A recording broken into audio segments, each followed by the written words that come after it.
My shit ice cold, Trey Young.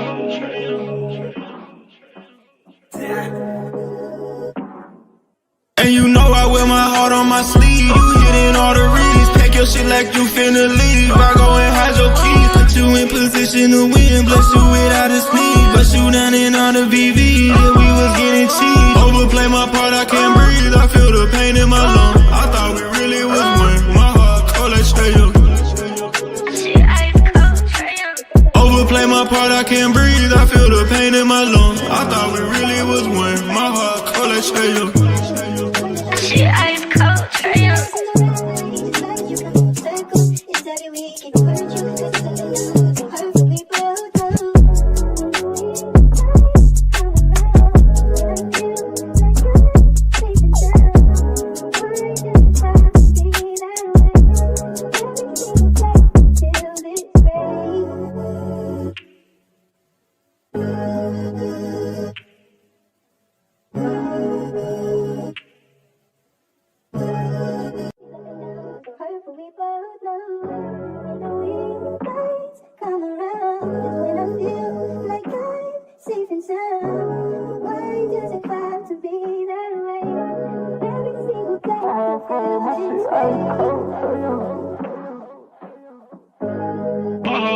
My shit ice cold, Trey Young.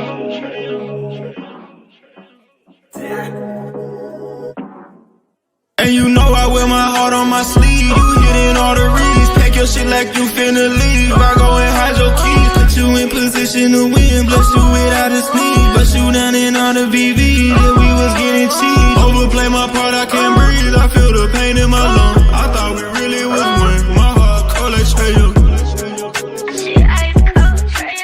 Overplay my part, I can't breathe. I feel the pain in my lungs. I thought we really was one. My heart cold like Trey Young. Shit ice cold, Trey Young.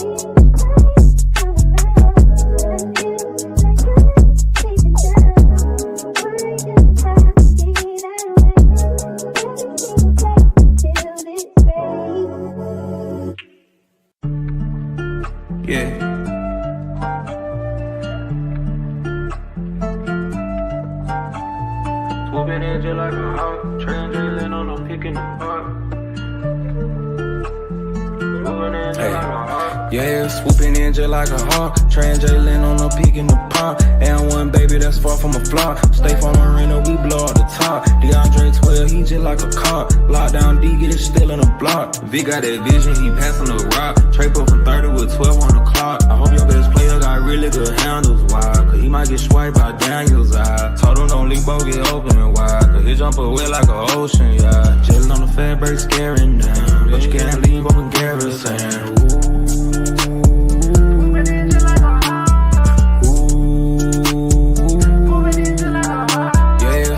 Just like a hawk, Trey and Jalen on the peak in the pump. And one baby that's far from a flop. Stay from arena, we blow out the top. DeAndre 12, he just like a cop. Lockdown D, get it still in the block. Swooping in just like a hawk, Trey and Jalen on the peak in the pump. Swooping in just like a hawk, Trey and Jalen on the peak in the pump.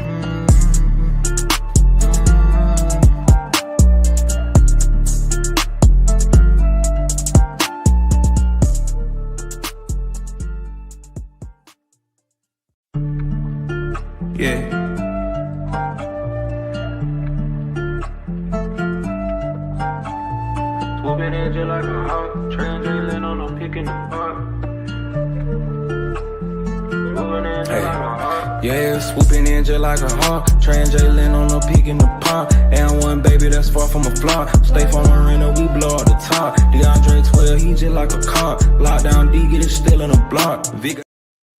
What's good? What's good, family? It's your boy Demond in the building. We Talk Hawks TV. We Talk Hawks Daily.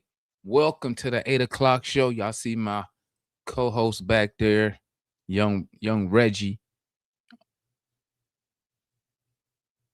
I don't know what he doing. Here come this cat.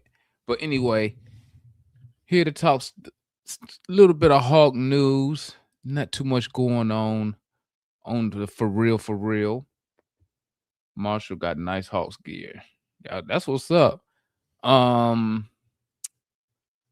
Let's see. First of all, shout out to the Hawks, man. Jalen Johnson, bro. The dude is killing it as of late, man. Another triple double. Y'all see this cat? I don't know what he doing. Another triple double. Yeah, Toppin got waived, but Toppin, I knew Toppin was gonna get waived when they said he had season injury. Season-ending labrum surgery. So they probably got a little side deal with him. They're probably like, hey, we're gonna waive you, dog. I mean, we're gonna release you, when you get well, we'll give you a 2-way contract back. Probably something like that. You feel me? Sucks we didn't get to see Toppin work, get a lot of work. We all know the dude can hoop.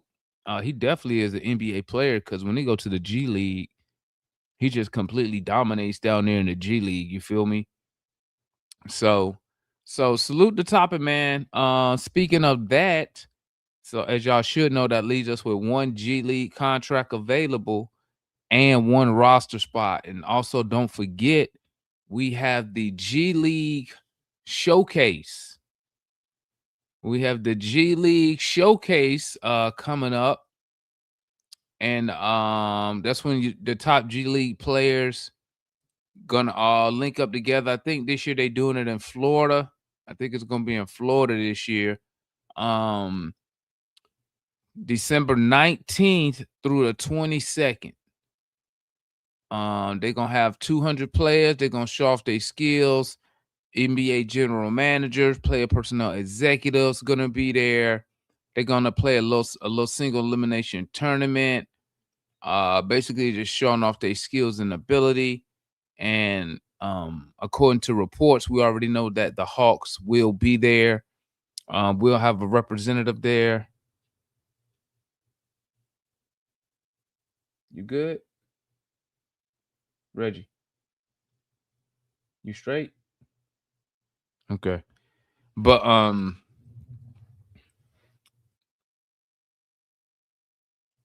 Reggie. Okay. But anyway, we're gonna have some reps there, and I'm thinking the Hawks gonna go there, probably look for a backup small forward. They can give a 2-way contract to. Hold on one second, guys. Come here, Reg. They probably gonna be looking for a backup point guard. I'm thinking backup point guard, small forward, and a big man. Now remember, whoever if they do see somebody, that player is probably not going to be ready to play like right now. But that's probably somebody they looking for maybe later on the second half of the season. You know what I'm saying? More like a depth piece. You feel me? But yeah, G League Showcase on the 19th through the 22nd. And the game's gonna be on ESPN Plus, basically the ESPN network. The game's gonna be up there. So if you want to check that out, 19th through the 20th, through the 22nd, make sure you tap in. I'm gonna probably catch a couple of the games. I'm just gonna go look up like the top guards and front court players, maybe like the top 5 of it, top 5 guards, top 5 front court dudes, and see who those guys are in the G League, and see what they do during the G League Showcase. You feel me? But yeah. Now the second thing I want to talk about today on tonight's show is, bro, what is all the hate for Zaccharie Risacher coming from, man? Where is the hate for Zach coming from, man? Listen, the thing with Zach is and I think I did a video about this, man, talking about Zaccharie, and a lot of fans expect a certain amount of production out of him since he was the number 1 overall pick. Okay. But like I've told y'all before, it's hard to score 20 points when you're not getting the shots to score 20 points. It's hard to score 20 points. Excuse me. It's hard to average 20 points when you're not on the floor to score 20 points. You feel me? The coach already told us what he wants Zach to do. Okay. That's not calling. I'm not saying no. The truth is the truth, Tank. But a lot of y'all fail to add context to it. Y'all know he's not getting the opportunity to average whatever type of production y'all want him to get. He just don't have the opportunity. He's too far low in the pecking order. So unless he's gonna be a career 65% jump shooter and 45% 3-point shooter, he's not gonna average 20 on limited opportunities. Me personally, but here's the thing for me. Me personally, I don't even care, to be honest. Because the coach already told us what Zach's role first thing on the floor is to defend. His first job is to defend, and the offense will come. So that means if he get 10 shots a night, he lucky. And that's why I don't expect a lot I don't expect a lot of production from him. I expect production from Trey. I expect production from Porzingis. I expect production from Jalen Johnson. I expect production from Dyson Daniels.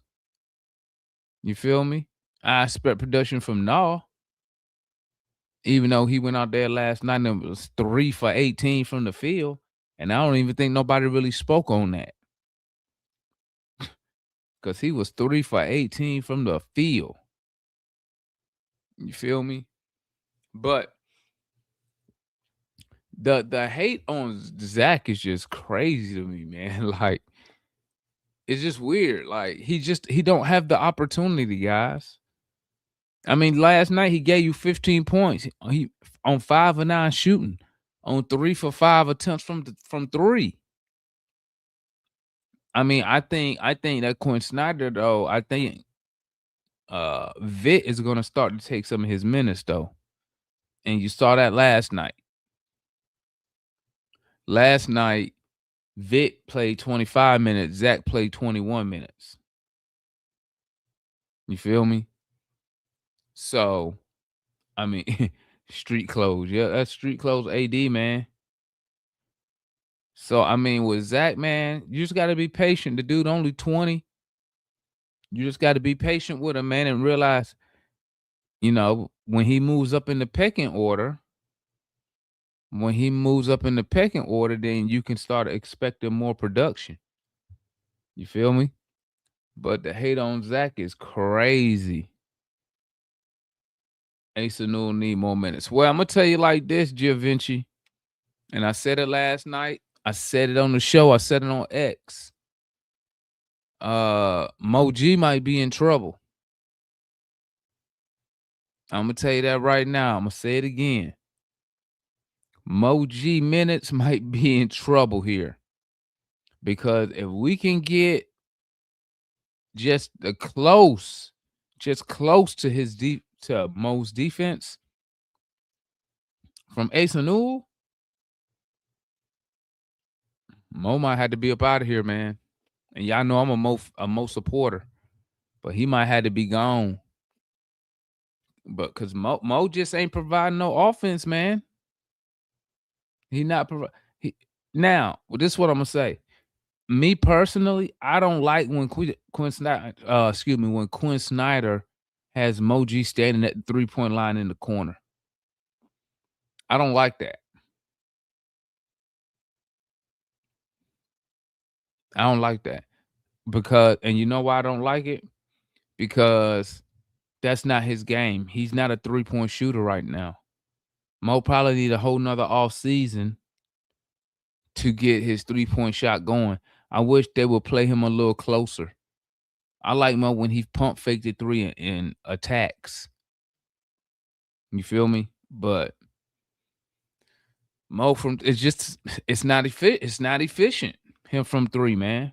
It's just not efficient, man. You know what I'm saying? But hey, you better watch out because that young man Ace Newell is on his toes. He on him. And Asa got the 3-ball going too. You know what I'm saying?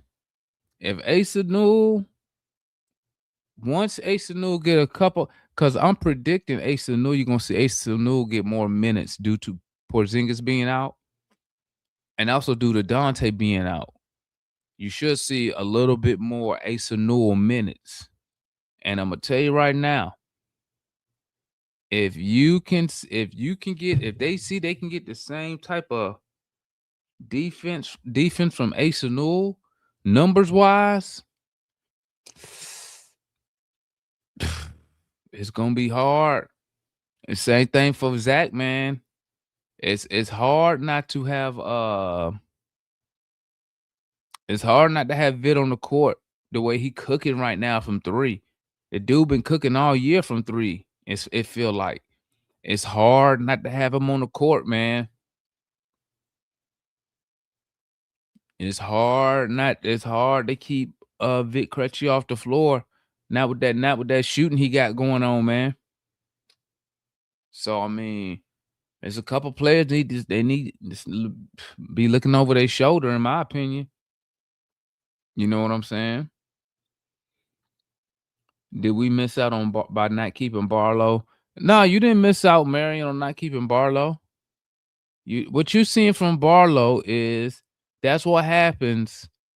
Okay, one, when you get some playing time. So Barlow already had a little bit playing time with the Spurs, but he got a lot of playing time with us. But you know what he's getting in Philly that he didn't get here for real? To getting two things. Playing his position, okay? And he's allowed to go out there and play freely. Barlow is allowed to go out there and play freely because he doesn't have to play out of position. He don't have to look over his shoulder, and that's what you're getting from Barlow.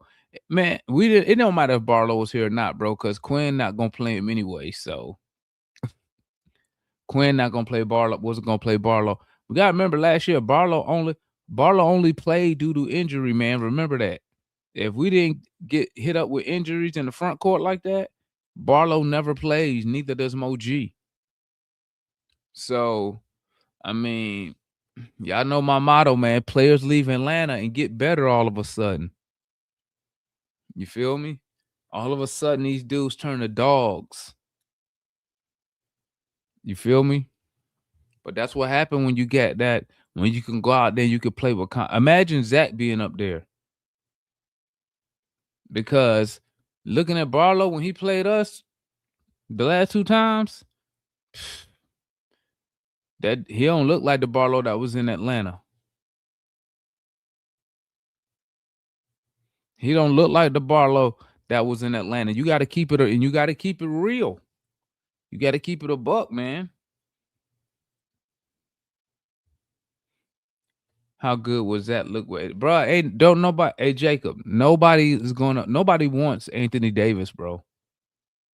Like I told y'all the other night. Remember when I came on this show the other night and I told y'all that there is no market for Anthony Davis? Remember I told y'all that? Remember I told y'all that? Remember I told y'all that his agent is just trying to make a market up for him? That's exactly what was happening. That's exactly what was happening. Because nobody wants to take on that money. Nobody want to take on all that money.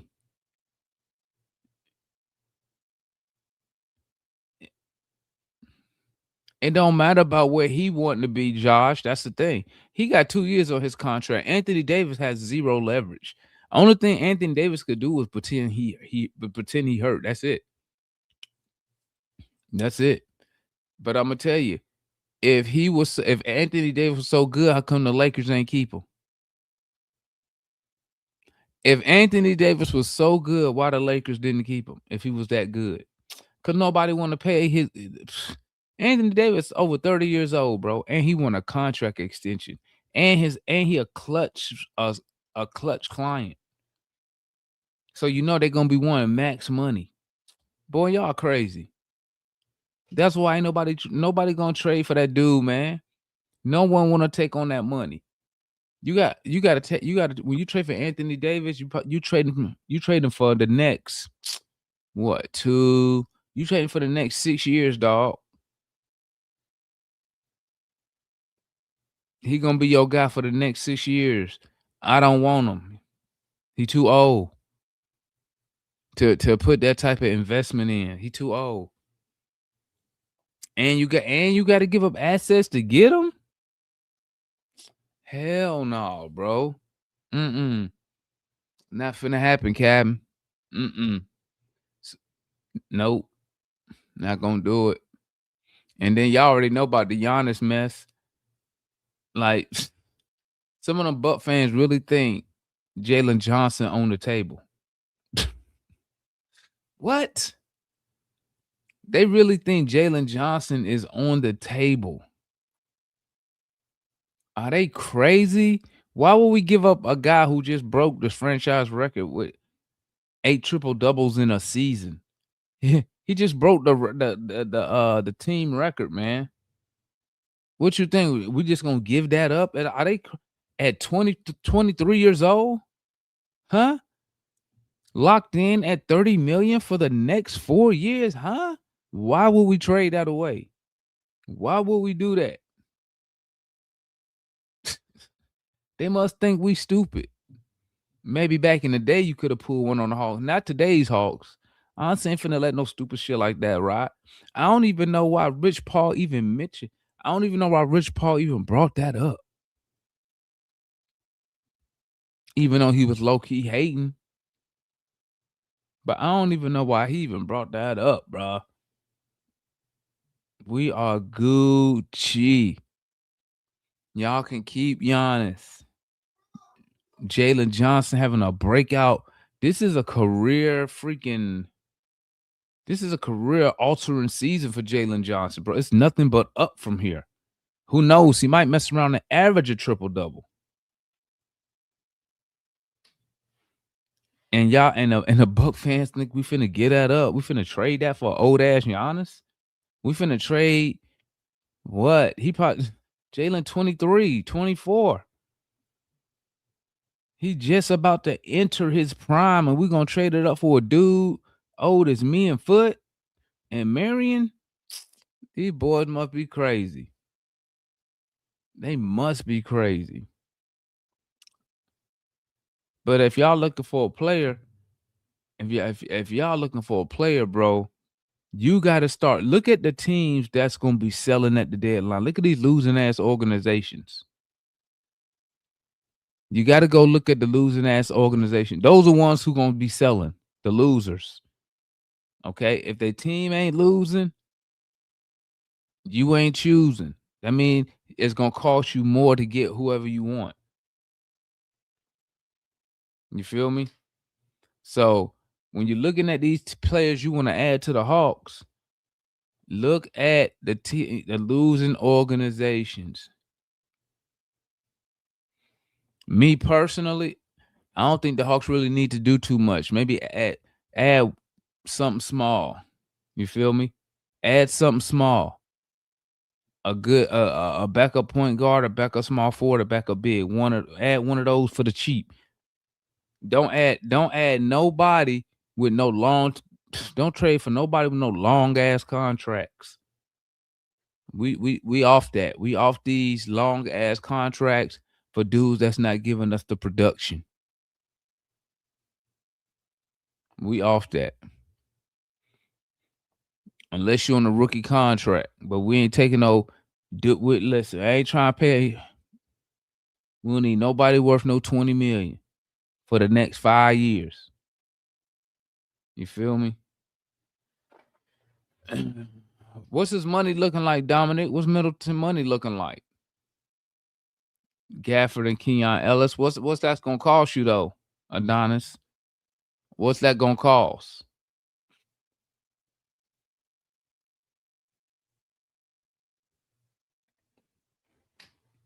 But I ain't finna be up here long, family. Probably be up here for another couple minutes. I'll drop the link real quick if you got something quick to say. And then that will be the show for this evening. There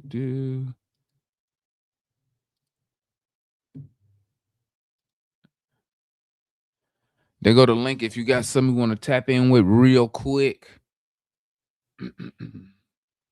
But yeah, man. I don't think the Hawks need to. We don't now. KP. They need this. You know what they need to do? KP need to retire, bro. I need to look that up. If he retires, can we? Yeah, because I know on the disabled player exception, they got to be out for the whole season. I wonder what can we get if he retires now. You know what I'm saying? If KP retires now, right? If he retires now, can we get a player, disabled player exemption? That's what I'm looking at here. Because let's be real, bro. He not coming back. KP done. Okay. One thing, what you don't do, gang, is you don't play with any type of heart issues, bro. You don't play with it. You know what I'm saying? That dude, somebody need to talk to that man. Tell that man, listen, bro, you've made hundreds of millions of dollars in the NBA. You're a champion. Let's go and shut it down. Maybe go into coaching or something like that, and then see what we can get out of that instead of just carrying him for the whole season. Now, what I don't understand is if the doctors, because the reports I was reading said the doctors in Boston came through. They had a schedule or something that he could play on. What happened to that? Why did that change? You know what I'm saying? To where he got to go. He's going back in. Listen, KP, listen, retire, my boy. Unicorn, you did your thing. But, you know, I would love him for the playoff run. But, I mean, at the end of the day, if he done, he done. If he can't play, I mean, why carry him for the whole season? What's up, Foot? What's up, man? You know, just hit on this little Barlow thing, man. That's why I always say anybody that make it that's two-way players, they're NBA players, man. It's always about fit. Like me and Marin discussing the fit thing, right? Sometimes some dudes just fit better in the other organization, you know. That's just what it is. And plus he wasn't a long-term plan anyway, right? It was the Moji Nim and stuff like that. He was just a filler. So you can always see some players come in for a little bit, out getting a lot of burn, then go somewhere else and look decent, right? Again, he wasn't part of the plan, you know. And then I'm kind of with you about, you know, I was thinking about this today, kind of stay still a little bit, just get rid of all this salary, come back next year with a lot of options, a lot of money, and go from there. That's what it is, you know. I think, you know, play the long game. With this team is young. Play the long game. Yeah. What's up, Tank? What's good? You can hear me? Yeah. Yeah. I just saw something. I think it was on Twitter or something.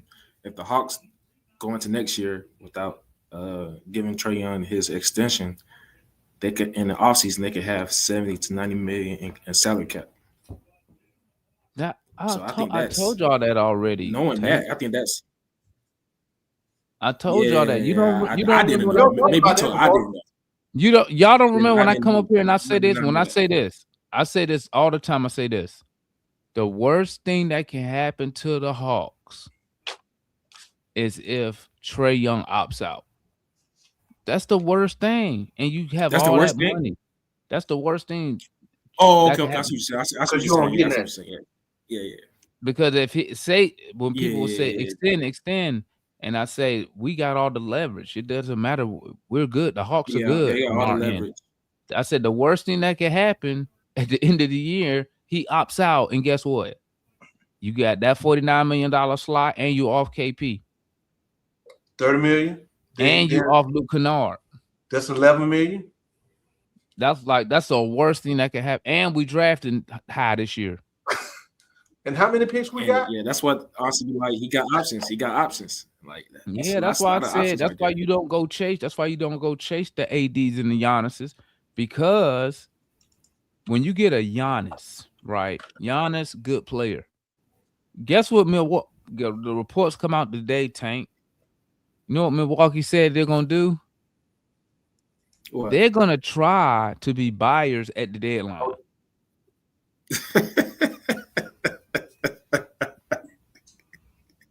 I ain't lying. Yeah. They're gonna try to be buyers because Giannis hasn't formally asked for a trade. See, this is what happens when I say when you get a guy like a Giannis. That's why when you get a guy like a Giannis or LeBron, you got to get these dudes in a prime. Because guess what? A prime Giannis, a prime LeBron, you don't care. You be like, hey, do whatever he say do, owner. Whatever he say do it. Right? How old is Giannis? How old is Giannis? 31. 31. Oh, he's still young. Yeah, but he got 2 years left on his deal. But he do have an injury. He's having an injury history now. Like this last he got 2 years left on his deal, though. Like if I traded for Giannis, he would have to sign an extension. Because you're gonna be giving up so many assets. That's why you don't trade for guys. That's why guys like LeBron and Giannis. That's why those players rarely move. They rarely get traded. Rarely, because it eats up all your assets. And then when you get that player, you're at that player's mercy because of all the assets you gave up. You have to put a team together to win. All right. It's the same thing for AD. Like there's no market for Anthony Davis. I told everybody that on the show. I said that's his agent. His agent told Shams to put this out there, and then they picked 3 random damn teams. The Hawks. Yeah, whoever. I believe he has a market, but I think the problem is the asking price is way too high for Anthony Davis. Well, the maybe problem that's is what makes this. Do we know the asking It's price? not even the asking price, Tank. It's the money. You know he want an extension. You know that? That's what he said? Yeah, he want an extension. That's what he said? Yeah, that's why Rich Paul down there in Dallas. 3 more years on this contract, I believe. Yeah, he want a contract extension. That's why there's no market for him. Nobody wants to take, bruh. You're gonna go 58 you're gonna 58 million next year, 62 million year after that. Then you gotta extend him. What if he makes an all NBA team? What if he makes an all defensive team? You gonna pay AD at the time he'll be 35. You gonna give him a super max? I'm not doing that. If I was the Hawks, I wouldn't do that. No, because it take away all your options.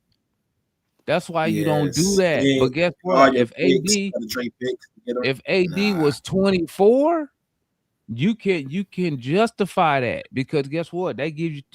Yeah, you're gonna keep extending him. He's 24, contract in, he be 28. Yeah, you're gonna extend him.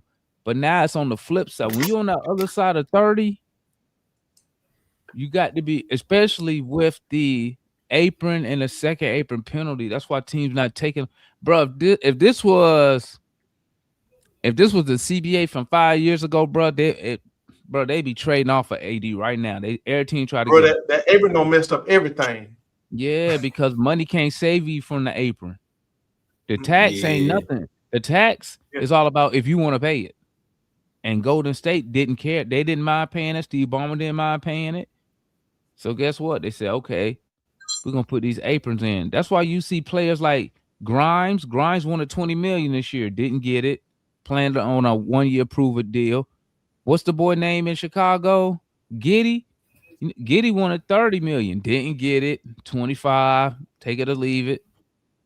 Because teams are no longer tricking off that money on definitely not them Supermaxes. Oh, bro, that's gonna be hard to get those out. Yeah, it's hard to get That's them. gonna be hard to get those out because you got to make some tough decisions. That's like say Jalen Johnson became an all NBA player at 31. Can I say something real quick? People look at that Luka trade and blame it on Nico. Bro, ownership didn't want to pay that man almost over $500 million. Come on. Yeah. Nico was just a fall guy. Yeah, exactly. Nico was just a fall guy. Oh, the new owners, man, we ain't paying no over $500 million, whatever he was gonna make, $600 million, and whatever. They want to move the team to Vegas. Mm-hmm. What? Yeah. I live in Texas. You know I live in Texas, right, Tank? Yeah, I think live in Texas. They don't want to be there. We don't. There's no casinos in Texas. They try and get casinos. You know what the in owners Dallas. do, right? Y'all don't know what the owners involved in, do you? The people that own the Mavs want the casinos in Dallas. Oh, okay. I didn't know that. That's crazy. Yeah, if you do some research, you take about 30 minutes, do a quick about 30-minute research, you'll start talking like the owner of the Mavericks to like the people in Vegas. You'll start to see it. So it ain't Mark Cuban? He's not the owner no more? No, he not on the hell no. He been gone. He been sold to. Yeah, I'm still seeing it. He's a minority owner. Minority. Okay. Yeah, he don't make no G calls over there. What's good, Solution? Hey man, I ain't gonna keep you long. I know this is your 8 o'clock show. I didn't get on last night, but y'all did hit on some good topics. I was watching the show at least 2 times, just to keep up with what everybody's saying. But I mean, 2 things. Come on, like me and Foot, bro. I mean, Tay, I don't know where you at, man, but come on, bro. Like, we just tired of these players past their prime, getting a fucking paycheck, coming here to Atlanta, man. I'm over that shit, bro. Like, and I had a feeling because we talked about this earlier, like when we got KP, and I was like, man, it's sad when you guys say you hope that he can play half the games. And then, like, in the playoffs at the end of the year, I just saw him on the bench, and he just couldn't really contribute to the team. He just looked like he was fading out in Boston. And then we gullible, and we pick him up. You know what we kind of saw this coming early in the year. Oh, DeMar, I got a question. We picked him up because he's inspiring, bro. Because he's inspiring. That's why we picked it up. Yeah, that's a question I wanted to ask. Well, but the thing about that, Foot, we have had so much mishaps at this position. You got to understand the importance of our center position, because how many times do we get on here and we're arguing about double O, the size, the physicality of this team? What's more important? That we dumped all the salary. We could have went out. I tell you. I mean, look.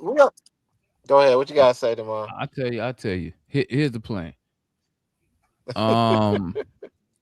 I believe the Hawks already knew that Porzingis had this illness. I think they already knew. They already knew he was only going to give them 30, 40 games. They already knew it. They wanted to get off T-Man's money and George Name money. So now Porzingis gets them out of the long, because I think T-Man still had 3 years left on his contract. So that got the Hawks off. But DeMar, that got the Hawks off that long money. Yep. And look who Boston running at the center now. They running Quaid at the center. He's actually looking not too bad. But they knew that Boston. Look how much Quaid make. Exactly. That's my point. You know what I'm saying? And that's what I'm saying. We gotta be smart. Go ahead. What you gotta say, Tam? Yeah, my bad. I just wanted to ask about the contract though, because I know it's something that you might can explain to me because I don't understand how that should go. But having Porzingis under the salary, what does that mean for the Hawks? Like, how does that benefit of him having his contract expire with the Hawks? Like, what does that do for the Hawks? That free up You 30 million. don't have to pay. Yeah, you don't have to pay him that long Yeah, term it's rent. gonna Like he was saying, right? stop. Matter of You fact, can watch he can this. just go. I'll show you real quick. Watch this. Give me a second. Yeah, because I be hearing you say that. I just never understood that. Like, Watch. I'll show it to you. That way you can have a visual if this thing will load up. Now, but basically, Porzingis, it's a money thing, Tank. yeah, Right. It's a money thing. Remember, in sports, especially basketball, with a salary cap, you all look at the money first. Let me share this. You always look at the money. Hold on, I'm about to bring it up right now. Just think about Atlanta Braves. Atlanta Braves, they do a really good job of managing their Yeah. money. They might not All right. have So you big see name that right players, there, but Tank? they have players. So if you look, let me switch it. Can you see my cursor? yeah, I can see it. Okay, so you look right here. This is this season, 25-26. Right. This is how much everybody makes on the team, right? Now, Trey making 45 million, right? And they're 46. Shit. Then he can go to 40. Then he go to 48 next year. Play option. Yep, and then he's unrestricted at 54 million. Okay, that's a cap hole right here. This is cap hole. Okay. This right here is telling you how much of the salary cap Trey Young can get. Right, since he had made All NBA, he was eligible up to 29.7% of the salary cap. Okay, he's extension eligible. Porzingis, extension eligible, $30.7 million a year. Next year, he's an unrestricted free agent, cap hole, 46 million. He's eligible up to 27% of next year's salary cap. So that's the most he can make per year right here next year, 46 million. Is he going to get that? Obviously not. Right. Hell no, I ain't getting that. So what I said, so this is what you do. So when we say his contract, he expiring, right? You did that 25-26. Now you look at 26-27, 48 million. If Trey opts in, guess what? This gonna be empty because we're not gonna keep Porzingis. Okay, I see what you said now. So that 30 million is open. It's open. Somebody Well, can use that. Technically, it's not open. Technically, because guess who we just re-signed? Who? Dyson Daniels, right? Dyson. Yeah. Right. So this 30 million slot, 25, right here. That's when the contract first kick in. But what you do is, it's a date where his contract starts. So I think it's the start of the league year is when this 25 million start, right? Which is after free agency. So what they're probably gonna do is when we don't re-sign Porzingis, if we don't add anybody else, right? Also, you picking up this 11 million too if you don't bring back Luke Kennard, right? Because he's unrestricted. So that's gonna be 30 million coming off, 11 million coming off. Then right here, do you want to keep Keaton Wallace? Yay or nay? Same thing from OG, right? So you don't have to resign these dudes, right? They already got an option for and you can cut Moji if you want to. You cut him for next year. Because we are guaranteed. But just off of this, you got 30. So just right here, you got 30 million, 11 million dropping off your books. So you add all that up, and 2.2, 2.3. Well, this is gonna show everything. So like the cap hole. So like this is your cap for next year. 166 is the salary cap, right? That's gonna be the salary cap for next year. Remember, the Hawks we're always over the salary cap. Okay. But we're never here at the threshold, at the luxury tax, which is gonna be 200 million. That's our first apron. Then you can go anything over 223, you get them second apron penalties like the Rockets are. So those drop off. So when Porzingis and Luke drop off, what you're gonna do is go sign all your free agents first before Dyson Daniels' contract kick in.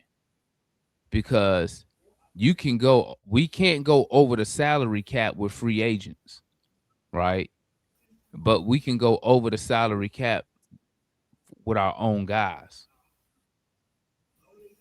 You feel me? So the only thing I need to double check is does Dyson contract, when it kicks in, does it the day it kick in, does that start as a new signing? That's the only thing I gotta figure out. Cause since he already signed his contract, I gotta figure out does it start when he signed his deal or when the deal becomes effective? You feel me? But that's what I mean when you hear me say when Kristaps leaves, you pick up 30. Okay, that's what's good, y'all? Lamar, Foot, What's up, Doug? Tank, what's going on? What's popping? My bad. I'm in the car. That's why it's even more. That's why it's even more important for us to not sell. And you are broken up solution. Because Yeah, you breaking up, bro. my bad. That's why it's so important for us to not sell these picks off, bro. Because if I'm thinking like honestly, we traded down and we let Pelicans get Quin. Yeah, he's a good talent. Ace is looking good. I think they wanted to go. They want to go young, bro. Like, yeah, we could get a guard or whatever, but we've still fully invested in trade. But maybe they opening up one of those picks, man, for a younger big guy to come in. You know what I'm saying? While we developing some of these younger bigs, man. So we know Porzingis ain't gonna work out, and I think Austin knows that, bro. Like that's why he went and got finessed that pick, so we can get another valuable player when these players leave off the books. You know what I'm saying? Well, yeah, it's all about being able to make moves when you want to make moves, right? So, but see, just like if you added, that's why I don't want, and I don't think that they're gonna trade for Giannis or AD. But that's why I don't want them, because when you look at the cap, right? When Everything changes. Everybody has so much money to play with. When you look at let's look at the Bucks real quick, right? When you look at the Bucks, right? And I'm just going to the Bucks so I can look at Giannis money, bro. Next year, $58 million. That's 35% of your cap. Who's trying to pay that? Listen, then that's when he's 32. Then he's gonna be 33, $62 million. Nope. Then are you gonna re-sign him or let him leave for nothing? Or trade him. You got to trade him in that third year, though. And but you gonna get, you ain't finna get nothing. You're not getting back what you gave up, because now he older and expensive. Eventually, It depends on his value, though. It depends how he's playing, though. Eventually, all his athleticism gonna go away. Right. So I mean, once that go away, he gonna be shit. That's what they. You're not gonna get equal value, but that's what people. I don't think it's worth the risk. My whole thing is this. But my whole thing is this, panel. Aren't we right now better than Milwaukee? Yep. Aren't we better than the Bucks? So why we gonna go and get somebody from a team that's struggling and we better than them already? And it's gonna fuck up our money. It don't make no sense, bro. Hey, like, I'm with you on that rebuild foot.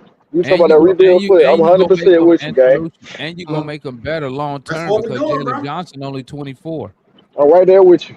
I ain't gonna lie. But look at Anthony Davis. You going 58 play million hard, get better. 62 million and 27. Damn, he older than Giannis. yeah. AD like what? 35, 34. AD got a lot of miles on his body. Yeah, AD been playing since 19, so he got a lot. Like he got a lot of miles. But think about all the years think about all the years people been clowning AD when he was on LA. Every time that dude get hurt, Yeah, he need an oil change. He need a Oh, you talking about playing? engine rebuild kit. 32. Look at that. So at 33, you paying him 58, 34, Nah, 64 we're a not year. doing that. That's why Demar, is it cold in Trey, Texas? huh? Is it cold in Texas like it is in Atlanta right now? Oh, it was chilly. It was like Shit, we call it. it was colder today. It's It was cold as only a hell high. in Atlanta It right was now. only a high of 50 today. Shit, we wish. Shit, Yeah, it's cold as hell in we had a Atlanta, low bro. like a low of 19 Really? degrees, bro. It's gonna warm up Bro, it was later 50 on. It's gonna degrees. warm up. Yeah, our lows Dang, You bro. be yeah, breaking it up was bad. cold here, You man. breaking up Last time I was bad, here, bro. bro. Bro, it was 50 degrees. I was under my heated blanket. Shit, it's like 30, 20 degrees out here in Atlanta. It's like 25 degrees outside, bro. Cold as hell. You see, I'm coated up. I got on 3 coats right now. And then the wind blowing on top of that wind chill. Exactly, put it wind blowing like a mother. Hey, What? what's the temperature out there? I stepped outside. It's 25. 33, but it feel like 20 something. Oh Feel man, like Wind it's chill that ain't make It's it nothing, 30, 20 man. something. That ain't That ain't nothing. nothing. I run in that weather, dog. But I hey, go run. You ahead trying on to get then. It's sick? 32 degrees Look, You out trying to here. get sick? Running in that. we ain't built. I ain't built like that. I run in the cold, man. I believe I Had ain't to built had to like go give me some churches. Okay. Churches, we all set up. This We good nigga. over Hey, there. man. So listen, I got the toughest question on the panel for everybody. So right now we seen the offense ran through Jalen. Before, man, we got the Hornets coming up, which we know we always trick off games against the Hornets, right? So listen, we're seeing a guy we running that's a point four. We're running the offense to him. He had a minuscule triple double last night, and we were still able to hold off a very physical team in the paint. Because yeah, double O, as small as he was, had to fend off Drummond and Embiid, and we know Embiid done lost a step. But would we rather see this offense continue to maturate and run through Jalen, who's getting triple doubles, which we can say technically, mathematically, is better than a double double? And you know where I'm going with this, Foot and everybody. So shots are going to be taken away. Obviously, you get that production. And yes, NAW shot terrible yesterday. And that's the thing. Like, this team is communicating better. I mean, early in the year, remember we was breaking out how bad the defense was, and they wasn't communicating stuff.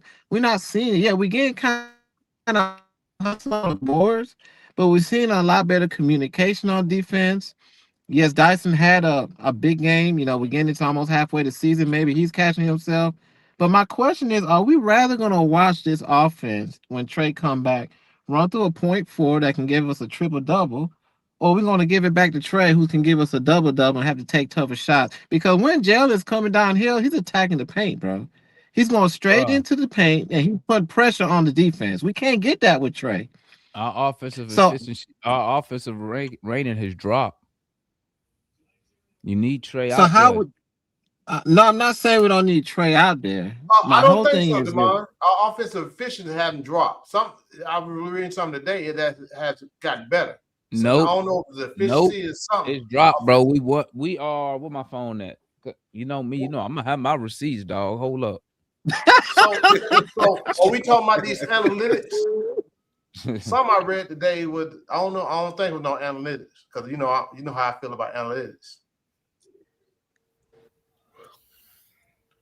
But I can tell you one thing: we definitely Bro, our offensive rating is we won 14.5 offensive rating. That's 14th place. And defensive rating is 114 flat 15th place. We are 0.5 net. That is Let me awful, ask you bro. something, Demar. Let me ask you something. What's the offensive rating? What's offensive? That is What's the awful, definition bro. of offensive rating? 114 and a half. What's the definition of offensive rating? Is what I'm asking. I don't know. Look it up. No, you look it up. No, That's because my no. point. And the reason I say look it up is because I'm not gonna give you my definition just for you not to No, agree with my definition. not your definition. The true definition from the NBA. I think the real question is who is above the Hawks. If we're 15, who are the first 14 teams? And that can tell us what we need to know, bro. Because we won on the West Coast. We had a good West. OKC the number one defensively. I'm We're talking in about top 5 offense. or top 10 defensive. I'm talking about offense. Offensive. Who's the top 14 offense? Offensive in what ranking though? See, that's why with all these analytics, people talking about efficiency, rating, and different things. But again, when we talk about analytics, it's so much data put into that to get whatever you want out of it. Right? What about who scored the more points as a team? You say you want what now? The who? Offensive rating? Yeah, who's the top 14? Who's the top 14 teams? Is Philly better than us? Hold on, I'm about to pull it up now. Hold up, give me a second. Oops, I put the wrong year. Oops. What's up, fellas? What's up, Larry? I saw you putting your judicial down yesterday. Hey man, I know, but a lot of people don't like Zubac, but Zubac don't. You said okay. Yeah. The Sixers. Hey, offensive rating is number 1 is the Nuggets at 126, Rockets 123, Knicks 122, Celtics 121, Thunder 121, Lakers 119, Spurs 118, Pistons, Cavs, Heat, then the Hawks at 11. Okay then. All right then. So out of them teams, who did we beat? I think did we beat the Lakers or no? Yeah. We beat the Lakers. We didn't beat it. Well, did we split with Detroit? They beat us twice. Lost to the Nuggets. Yep. Lost to the Rockets. Yep. Did we play the Celtics yet? No. We haven't played the Celtics yet. We haven't played the Knicks. Nope. Lost to the Thunder. Yep. Lost to the Spurs. Yep. All them teams we lost to, most of them. Lost to the Pistons. Lost to the Pistons 3 times. I'm just naming all the teams in front of us. And that's why I said name them, because I know most of those teams we probably didn't beat them. But we take care. Yeah, go ahead.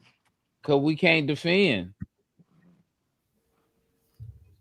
I mean, let's see. The Nuggets, we should have beat them, but we gave up a 20-0 run.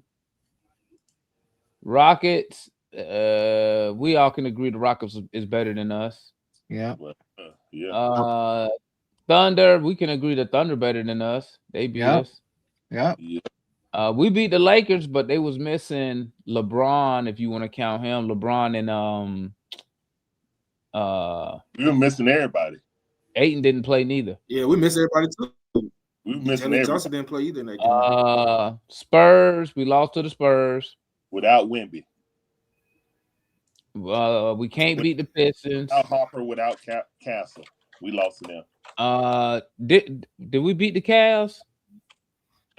Yes. Yes, we beat the Cavs.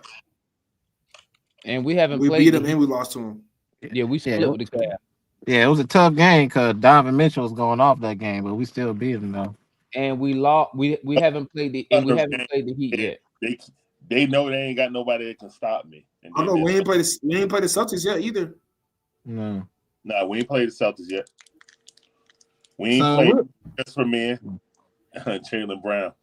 So I mean, it goes back to your statement that we need Trey, and hopefully when Trey comes back, Dyson won't have to force all these shots, and we can get better assisting. He can set up Dyson. Hopefully Dyson can carry this confidence over it before he comes back. And maybe that's what we need to get up in the top 5. You know what I'm saying? So we'll see, man. We'll see how it all works out. That's a good statistic. Why is everything wrong? Anyway, who's going to get somebody else's confidence? I can't hear you, Larry. What'd you say? I said, who's going to get another player's confidence up?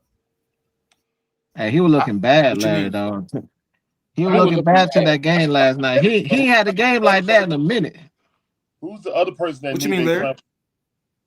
So Larry, my whole thing is, who's holding this? Who's the leader on this team? Who's holding? Is it Quin? Who's holding this team together to finish games? Because last year they was not finishing like this. Where is this maturation coming from? They weren't. Where's it coming from? We got better talent, but I feel like Quin tried to trick it off any way he can, personally. I feel like games be easy. You really think you trying to trick the game off? Come on, Larry. Come I on. know that Foot gonna This is a bullshit narrative. No man. way. Why would Come on, why would Larry. coach try I to mean, lose? guys, you Why can look would at coach it. try to lose? Larry, let me tell you. That don't Let me make any hey, sense. Larry, let me can tell you look at something. it and we can Hey, let dissect me tell Go ahead. Larry.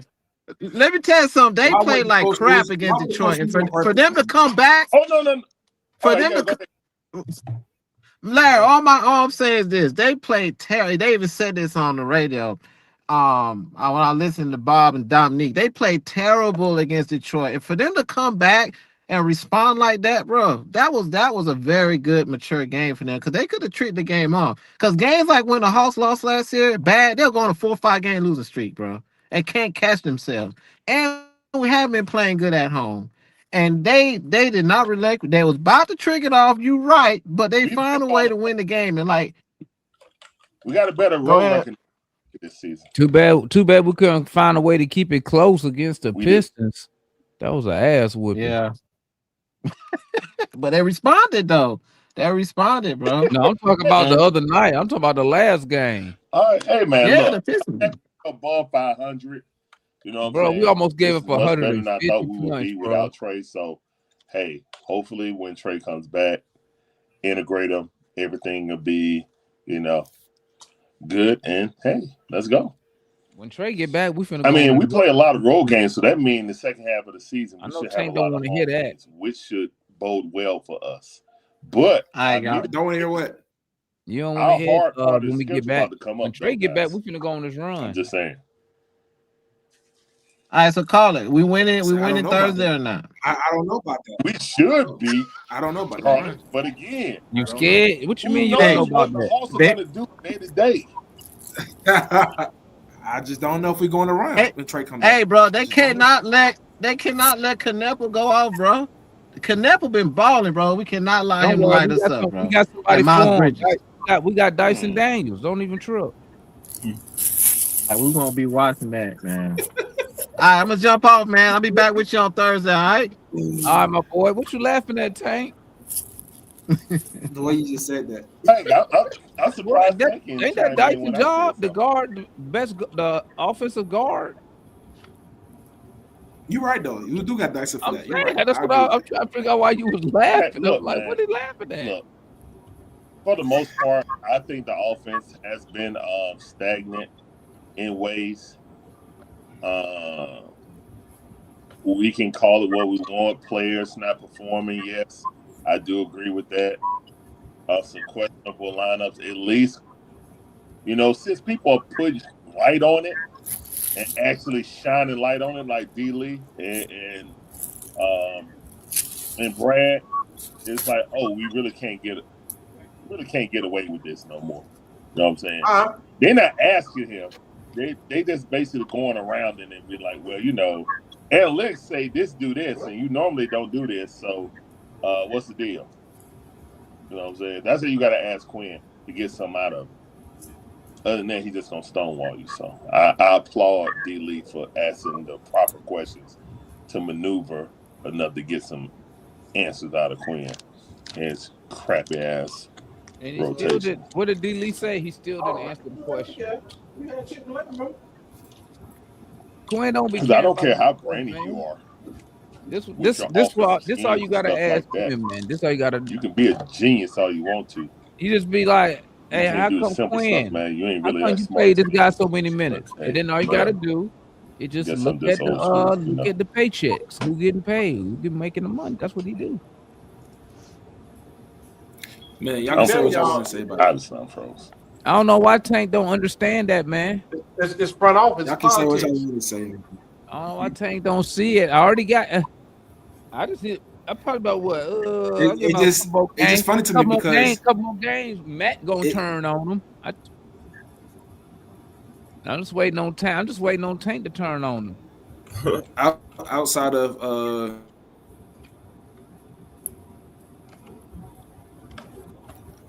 what? I keep telling y'all, outside of Coach Bud, I mean, it ain't no other coach out there available that's better than Quin. No, Coach Bud ain't trash. Coach Bud trash. Y'all don't want to listen to me. I don't like Coach Bud. Any coach with a championship is better. I'm just saying though, he's a better coach than got Quin. that championship. He was fired. Remember? Hold on. Got an extra year or two in Milwaukee. But you making my point though. Before you making my point, that's a lot of these coaches though. A lot of these coaches got players that's giving them championships. That's my point. You need that one guy. You need that guy. You need that superstar. You got him, Jalen Johnson. Great. Hold on. Great players make great coaches. No, they don't. Michael Jordan. I mean, yes, they do. Michael Jordan Magic Johnson want a good coach. Who? Magic Johnson. Don't say who. No, he talking about make a coach when they actually start coaching. What? He's not talking about them when they actually coaches after their career or anything like that. He said players make good coaches. Yeah, not in the sense that they actually get into coaching, get a coaching job. He's talking about the way they play. Yeah, the way they play. Like Giannis made Bud a good coach. The year they finna fire.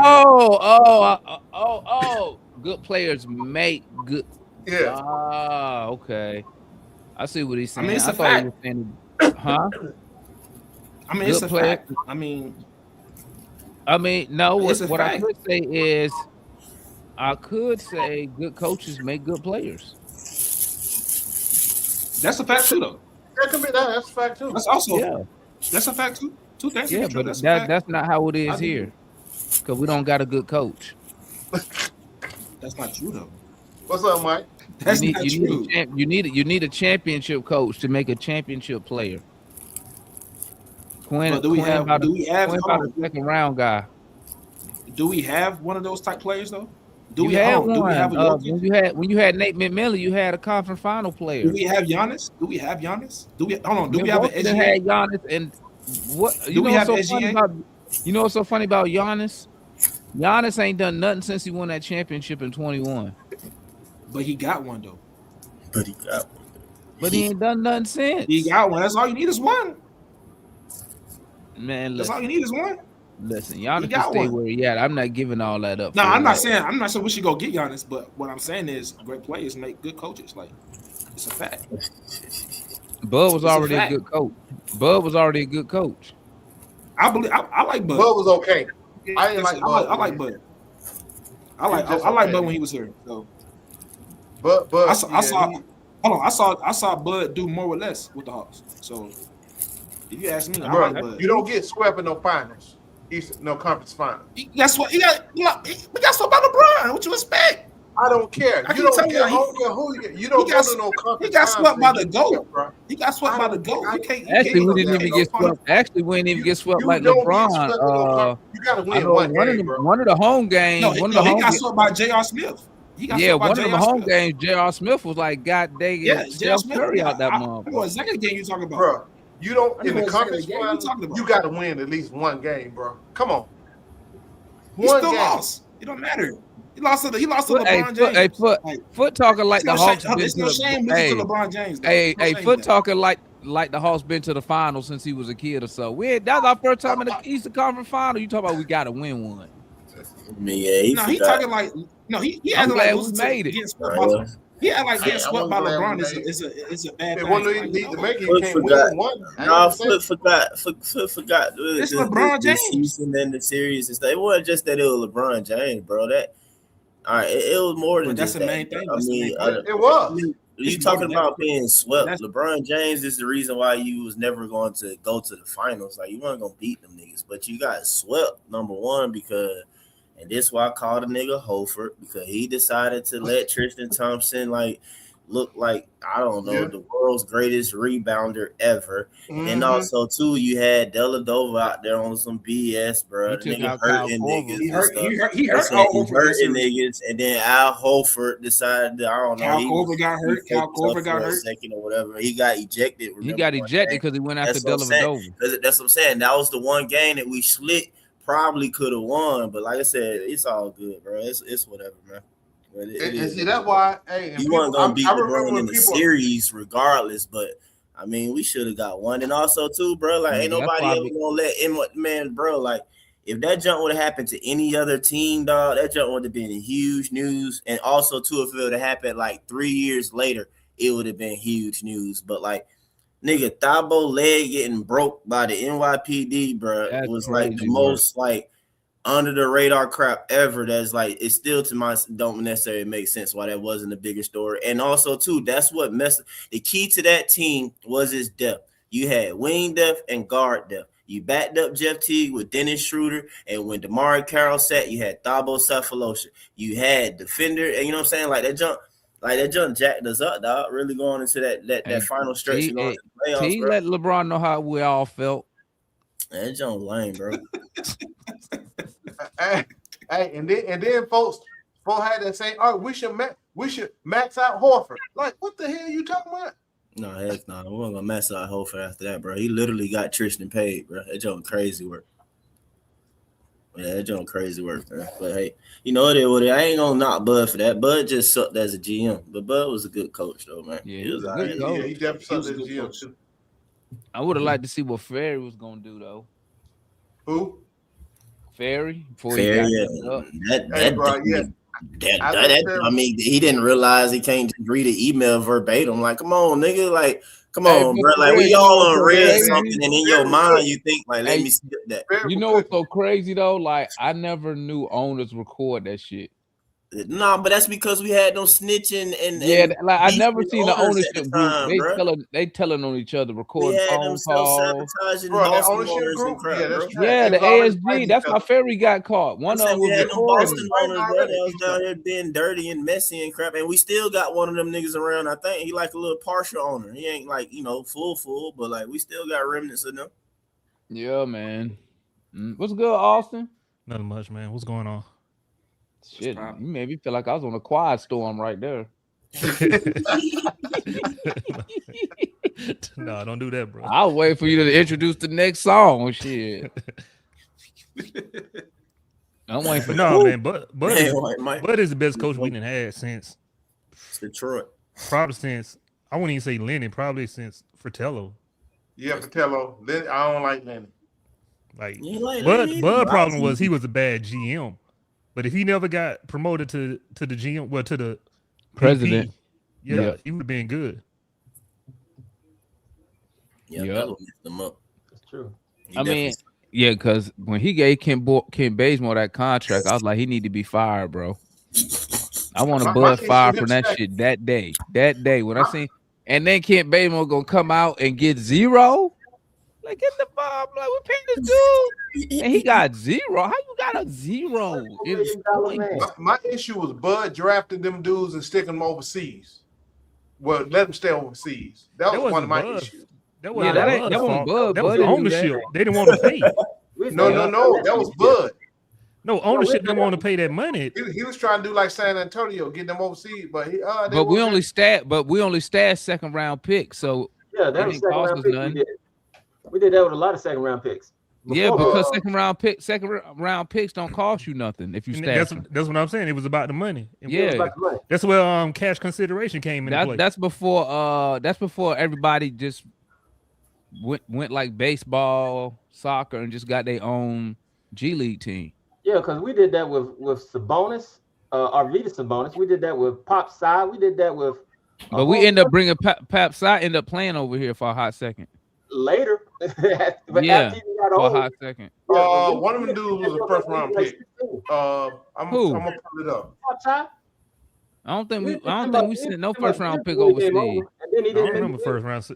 Not no first round. Not no first rounder. First rounder. I do remember Spellman bombing out real quick, but Spellman was second round pick. Yeah, he was second round though too. I thought he was late second. Early second. Amari. He was like what? Amari was like what? 30th pick. Yeah, he's like the 30th. Yeah, he was a late first. Yeah, he was a late first. Late first. Oh, that's right. The first go 32, right? So he was late first. Yeah, almost in the second round. Man, he was trying to have sister wives and stuff before he really got paid. Nigga tripping. But it was good players after him though, right? Wasn't that Jokic's draft? Hey man, you can't. I hope not. I can't go back. You're right. You can't. That's wrong. You can't. Hey, y'all know the Hawks cut Toppin? Yeah. He got hurt though. The one opened up. Yeah, I know he hurt.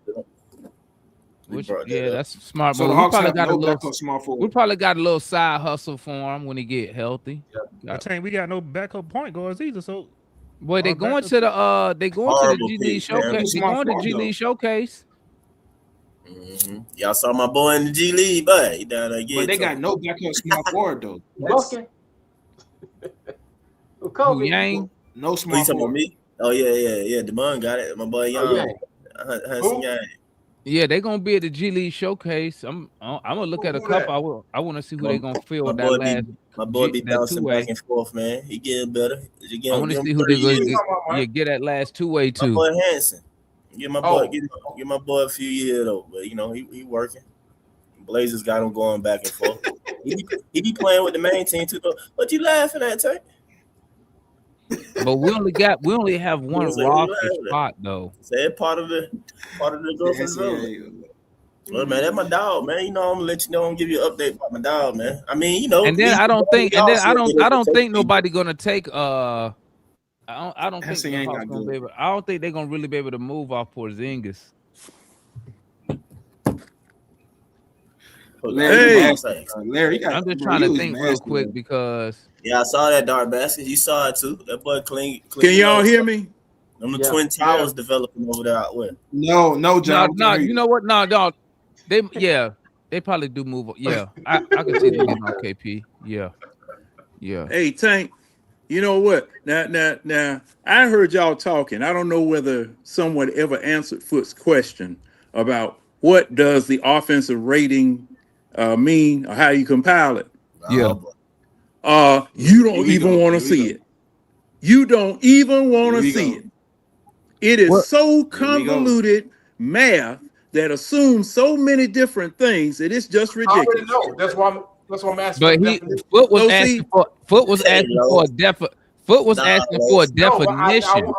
But see that's the definition. But no, that's why, John. That's why. But offensive rating is a formula. It's a calculation. Right. He wanted a definition. That's why I said I'm not going to give you my definition. Not a definition. It's a calculation. Of what it is.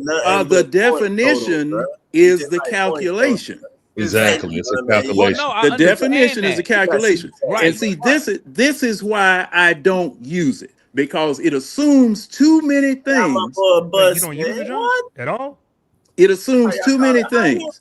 What I use is the actual how many points. Okay, this is how you get a rating. Okay, how many games did you play and how many points did you score total? Divide the amount of games into the points that you scored. That's where you are. That's it. It's just that simple. You do not need to be sitting up here. 3-point efficiency and your dunks to mid range and all that. Okay, so this is the question I had. If you don't use it, damn all that. Who's the last champion that wasn't in the top 10 offensive team? This is the thing. It doesn't make any sense for you to go through all of those gymnastics to come up with it when it's just a very simple calculation. It's a very simple calculation as to how many points did you score this year per game. You can get that very easily. It's over with. Not absolute. Or how many people won like this? It's not absolute. But John, you can't even go by points per game, because points per game doesn't calculate how fast do you play. If one team plays faster than another, they're gonna have more points. That's the point. That's right. But see, that's why doing it per 100 possessions makes more sense. I know that. That's the point. No. And the reason why I'm saying that, Austin, is this: whose fault is it that you don't play this fast or that fast? Even though Khan would have been. Sometimes it's part of the strategy. Yeah, that's your individual team. Yeah, if you don't score a certain amount of points in a certain amount of time, that's the defense played against you. That's the slowness of the player or quickness of the player. Or was it a full court pass or stuff like that? And see, you don't know. Too many points. That's why if you take the 100 possessions. But see, 100 possessions to look at the most efficiency. Like I said, but was the last finals the possessions that wasn't in the top 10. But again, you said it again, Austin. It's not absolute. When you talk about it's not absolute, but you need it. Okay, like that's it's not the end all be all, but you need it. That's not for what? Right. Because see, the thing is, it's the same thing about Austin, defense too, Austin. Right. Money, grab the sticks. Exactly. Yeah, and the thing is about this is that none of that is going to matter when you play the next game. Not one thing. Well, John, let me put it like this. Let me put it like this. If you were to compare the Chicago Bulls with Jordan, the Chicago Bulls Jordan's teams versus the Paul Westhead Denver Nuggets teams, Denver Nuggets outscored the Bulls by nearly 50 points a game. Does that mean that they're a better offensive team than the Bulls? Yes. No. No. Yes. No, they just increased pace. They increased pace through the I hear what you're saying, but the bottom line is how many points did you score in that game? That's it. But it was based on pace, though, John. Whose fault is that? No, it's strategy. You put those two teams together. Oh, okay. It's gonna slow down Denver to the Chicago offense pace, and the game is gonna look a whole lot different. Okay, okay, I understand that, Marion. However, if you allow a team to do that to you, whose fault is that?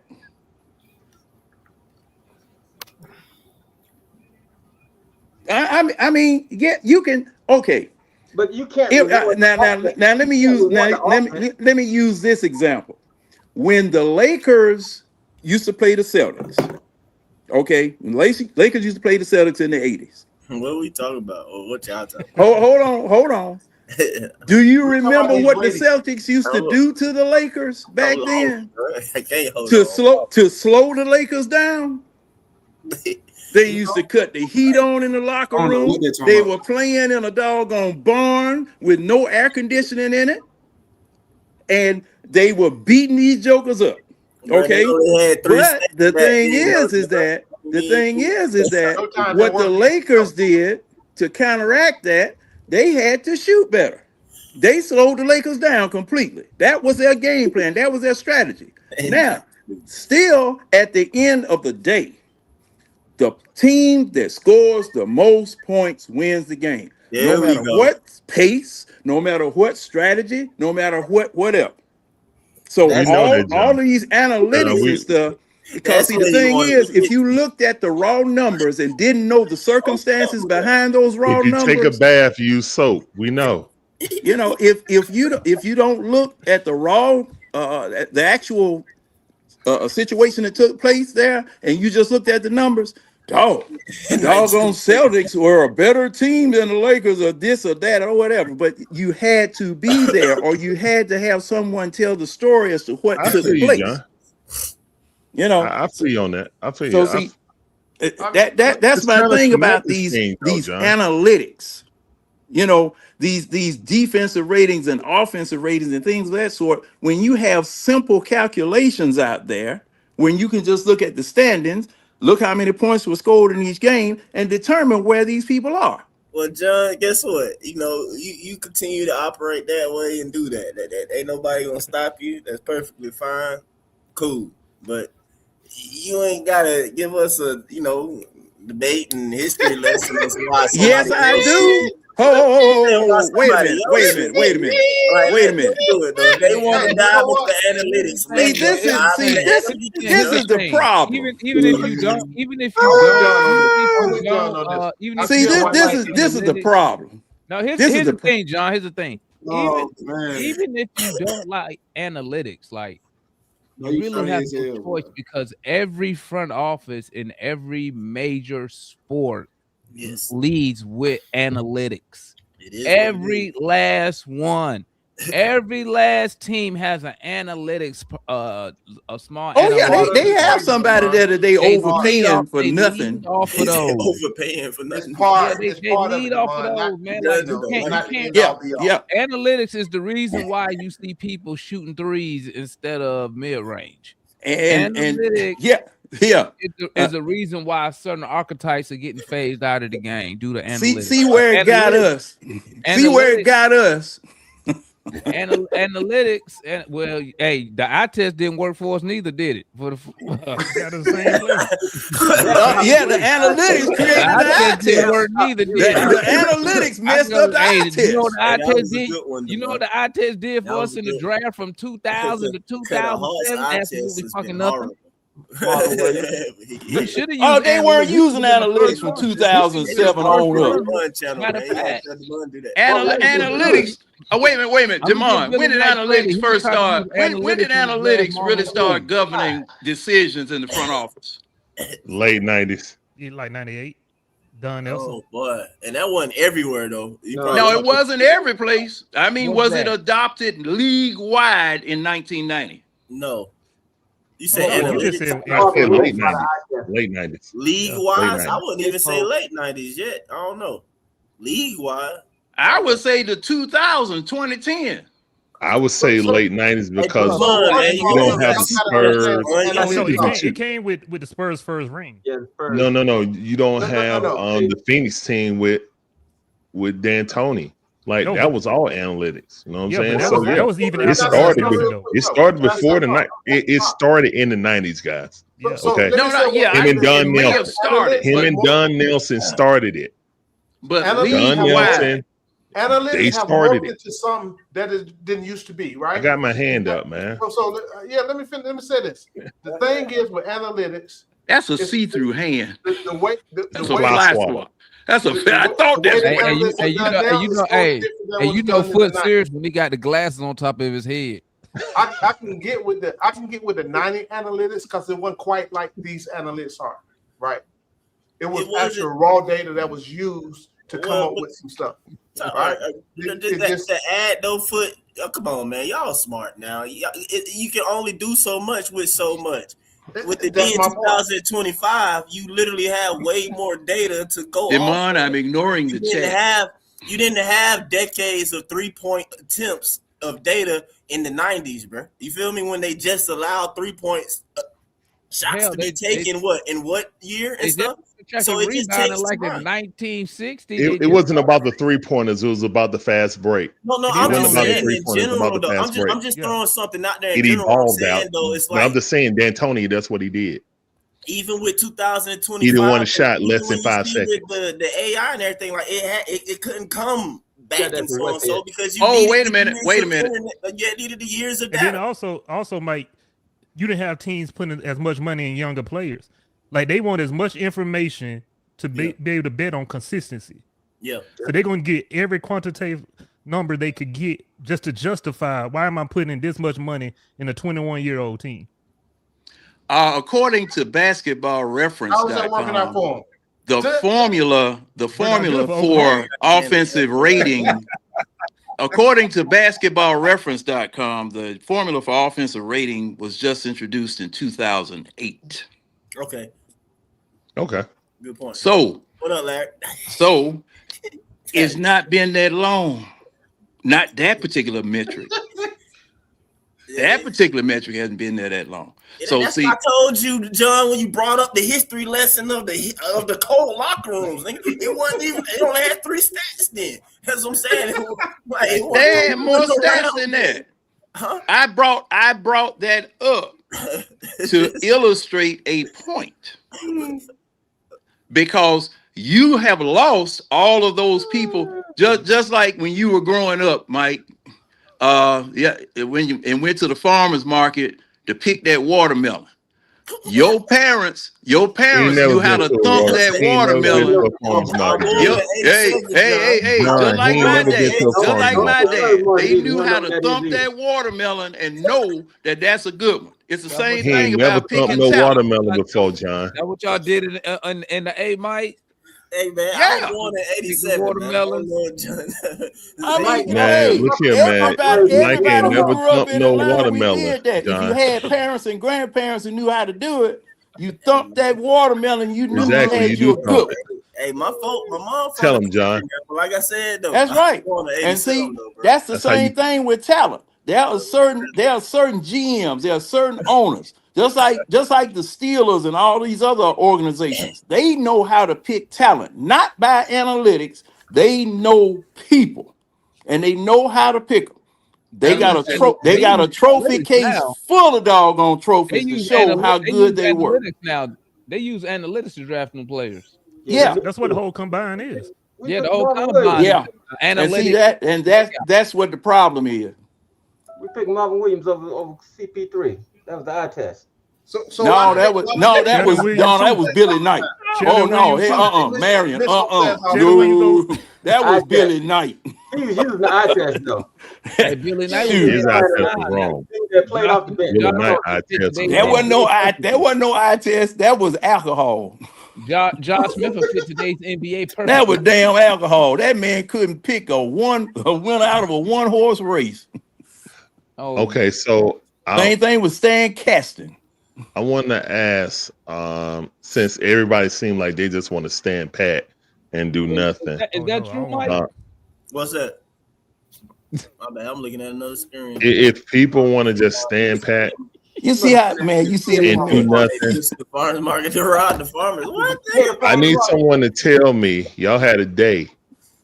Tell me a player that we're gonna draft in the 15 to 21 that's gonna be better than Zubac. It's somebody better than Zubac. Hey, Steinbach. We got Jalen Johnson. He's gonna be a lottery pick. Oh dang, Larry. Okay, Larry, this is my problem. If he's saying that, then okay. This is my problem. Honestly, I don't want we're not getting Zubac into whatever Quin trying to do. Like, I want to see Quin do whatever you could do with this lineup before we invest any more assets past this year. Like, I'm with Austin. Okay, Quin, that's fair, but you got to promise me that Quin is out the door. You can't do that. I got to make this team the best that Quin can do before you can't promise he's gonna be out the door. It depends on how he. Because you done already, if you saying that you gave Quin the best roster we done had since Trey been here, what else you got to give him just for this year? I can make it better. I can give him a real big. But if instead of cosplay big. But why give him more when you already? But to give up what though? To give up what? Yeah, that's what I'm saying. Like I said, guys, if I give the Hawks swap with San Antonio and a 2030. 2031 pick. Who cares? No, I care. I ain't giving them no Hawks first round pick. Oh my goodness. Who are you gonna draft that's gonna be better than Zubac? 15 to 20. And guess what? Not even who's gonna be better. Who Quin is gonna play? Who isn't gonna go straight to College Park from 15 to 21? That's why GM is involved in that. He don't want to invest in more stuff in Quin. Ain't no way, man. That's what I'm saying. You go get Zubac. It don't make no sense not to go get Zubac. That's all they call it. If it costs KP, Zubac all NBA player or something, right? We literally acting like Zubac is some type of all Zubac been on all defensive teams twice. We need more people. All NBA defensive players with Paul George and Kawhi. Is Zubac an all-star? I don't know. Larry talking like this dude is an all-star or something. Yeah, he's an upgrade from Zaza Pachulia. Guys, no one said that Andrew Bogut was all that, but you needed Andrew Bogut to win their first championship with the dang on Golden State Warriors, man. What are we talking about? Can I say something? We need multiple pieces. We're not finished. As constructive, this ain't it. I'm with Austin, man. I'm done investing in Quin's dreams and goals. Man, Quin gonna be back here. Y'all think Quin going somewhere? Quin ain't going nowhere. Look at Tank all happy. Austin made a good point. Quin need to show us. Quin gonna get fired. There's no disappoint y'all in the playoff. Soon as we barely make it,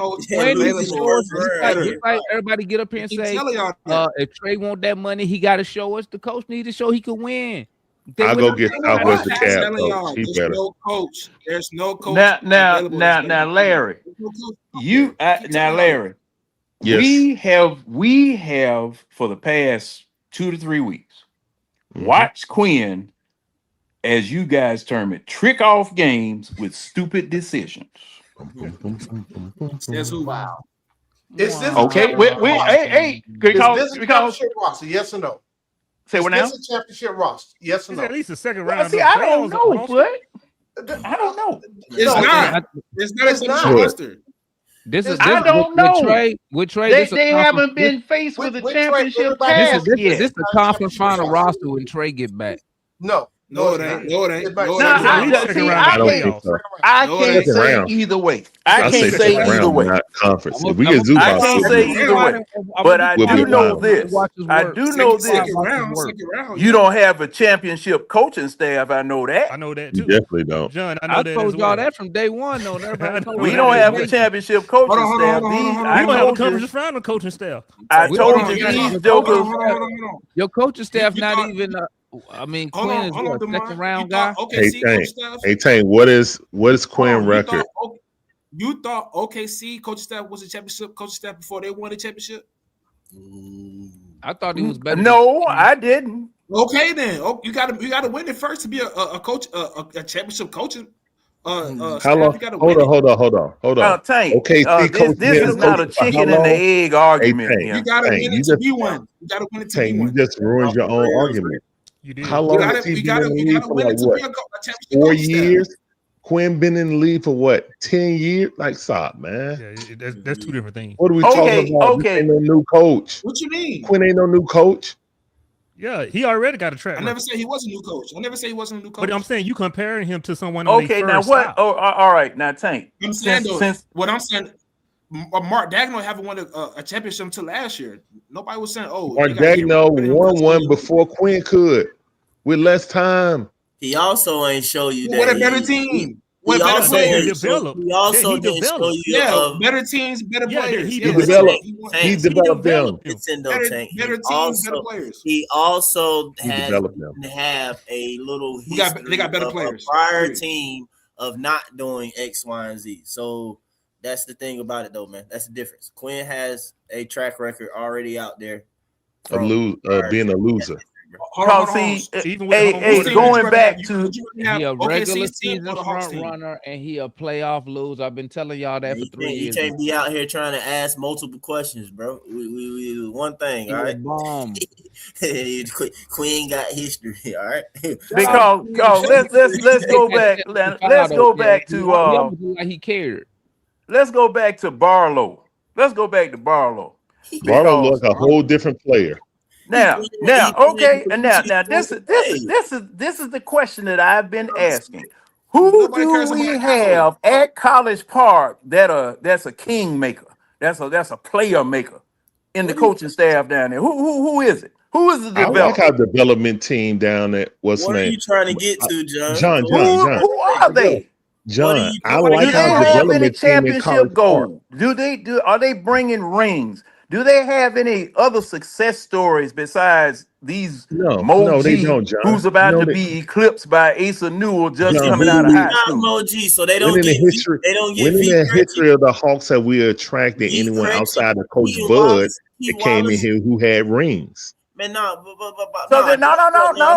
Larry, I'm not doing a history lesson right now. I will though. But I'm talking about what Quin brought with him when he came here on my bench, as well as down there in College Park. John, because you are developing the way Quin wants them to develop to insert. That's the problem. That's the problem. No, Larry, don't fall into this crap. He's doing this based off of Barlow. From him watching the Philadelphia 76ers and saying Barlow. It's not just Barlow. Yes, it is, man, because now you're overlooking Vit Krejci. Vit Krejci was literally like a throwaway in the league, basically, that the Thunder. He's been in the G wait a minute, Mike. He's been in our G League, and now he's a contributor and one of the best shooters. That is true, John. But how long? Wait a minute. Did we develop him? Did we develop him? Yes, we developed V. We developed V, John. Did we develop him, or did he burst out on his own? Now, people are going to get credit for it just because he was down there. We develop him. Well, if you gonna do that, then nobody get credit for No, any player. I'm gonna say every player did it on their own. I can't. Every player did it on their own. Because see, thing is, now, I'm looking at Kobe Buffkin. I'm looking at Kobe Buffkin. Bro, you ain't gonna get everybody right. What about him? You can't ignore the success. I'm looking at Kobe Buffkin. He and Wallace went Now, from he had an to being in the NBA. King Wallace trash. He went from nothing to actually being in a rotation, bro. That's something. What's so good about you look at Kobe Buffkin, John? I'm just taking these people that we had down they here. needed that swift kick in the butt. They needed that swift kick in the butt. Barlow, y'all wait a minute. Kobe Buffkin? Dominic Barlow is playing next to an actual What about DeQuan Clouden that we had last year? He playing his actual position. We kept playing five with another small with us. Mike, not even he was a G League. He just was older. Wait, Mike. The fact that when he was playing, it's the fact that it's the fact turn that your mic on. We can't hear. Well, y'all probably hear him. I can't hear. Hey, the fact. What is damn saying? I can't hear him. Give him a second. He breaking in and out. I know. He paused because no. Go ahead, Dan. Go ahead. Go ahead, Dan. Barlow, even when Barlow was here, I'm gonna switch to another phone because I think this iPhone messing me up. he did not play next to an actual big at all. So of course he's gonna look better with the Sixers. He was never a bad player. He was getting real minutes with the Spurs before he got this. So I don't get where we're talking about we ain't developing. I'll put V Crazy is night and day from when we first got him. I don't think there's nothing wrong with developing. What we really need is a developmental big. I don't care who we go get. Go grab two big. No, I'm saying, yeah, I get that, but go grab two more. We got two roster spots. I'll take it back. Quinn ain't go get a wing. Go get a wing. Go get a big. I want if we get anybody right now, they are 2 years at max away from playing. They're gonna go down to that good showcase. They can grab somebody from that showcase. I just don't know. Is it gonna be a backup point guard, small forward, or big? But they get somebody on that. Guys, Quinn isn't gonna play anybody that just came from the G League. All you need to be a big. I don't know. That's why they went and got that's what the whole reason they went and got Dante for the size. Quinn ain't gonna play him. It don't matter who we get. Quinn ain't gonna play him. He's not that good. That's why he's not playing. He's not that good. Tank, Tank, hold up. Let me stop that right now. Listen. Dante, they went. He's not good. That's only Dante is a developmental guy on the offensive side, but the main thing is he has the size, the length. He can rim, protect, and rebound. That's what that's their main. Real quick, hey, Demond, real quick. Okay. Tank. Now, let's get this straight about Dante because I posted it. I posted this. Can y'all hear me? John, wait. Hey, but no, with the Dante thing. I tell you what. Hey, I'm going to post the link again, Damon. I'm switching phones. Ever, but when he can't hear somebody, all right. What up, Dan? What I'm saying with Tank over here talking trash about Dante can't play. Dante can play. He just needed more time. Let me finish. You don't know yet. I think he needed more time on the floor. He didn't even play much. He played like 2 or 3 games. He played those couple of preseason games. He was a dominant. Nobody's good. I like Dante, but Quinn ain't gonna play him. Yeah, he just got to get used to it. If he was that good, he'd be playing. If he was that good, say it's that simple. Damn. Quinn ain't gonna play him. I know you're not gonna get. I know. Guys, we're gonna draft AJ DeBenza as number 1, and Quinn is going to play him 20 minutes. No, I'm just what I'm saying is Dante can play. If he's good, he'll be playing. I ain't full of shit right now, man. He just had to get used to Trey passing the ball. He's not getting the ball. Gonna play anybody who's developmental. What are we talking about? Like, that's why I said go get Zubas. But we're gonna draft AJ DeBenza or Boozer or DP or Caleb Williams, and they're going to play 21 minutes. Let me tell you why that's not true. Let me tell you why that's not true. I will. Let me tell you why that's not true.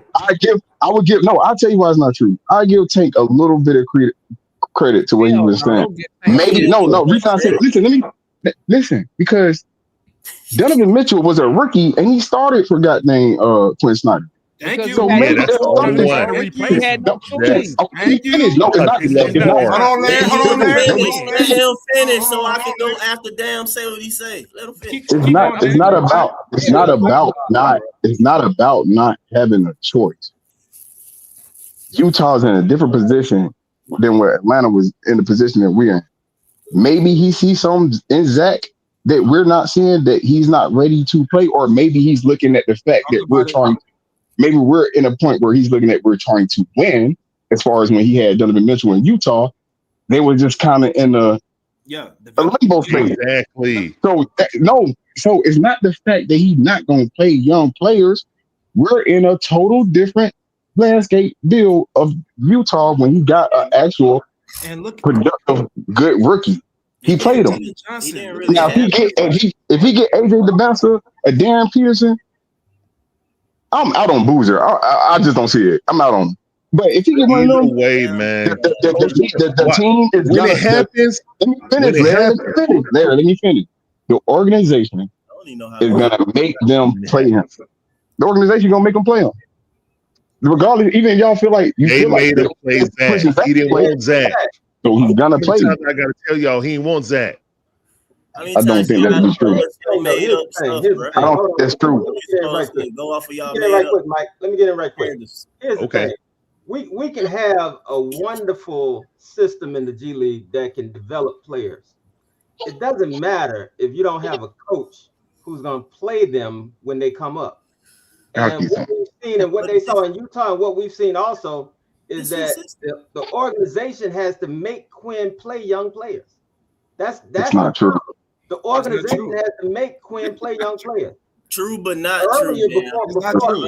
I understand what you're saying, but you have to look at the Utah roster. He would be forced to play players. Right. That's what I'm saying. If you look at our roster, yeah, that's what I'm saying. Who's he forced to? Like, I don't get when y'all say he's forced to play, bro. He's not forcing. Like, I don't know. It's just confusing me, man. He's not. If you're good, you're gonna play. 20 minutes. Every minute that King Wallace and Luke Kennard play is useless freaking minutes. It's useless. Hey, but then guess what? You can figure something else out. If you're a genius, figure something else out. Well, and he never had the advantage. And if he just name a game that the Atlanta Hawks was at a clear advantage at coaching. If we played just 7 players, then everybody be crying about the fact that he only plays players on the team. Name a game that we had to decide it. You got to instill some kind of confidence. It don't happen. So let me ask this.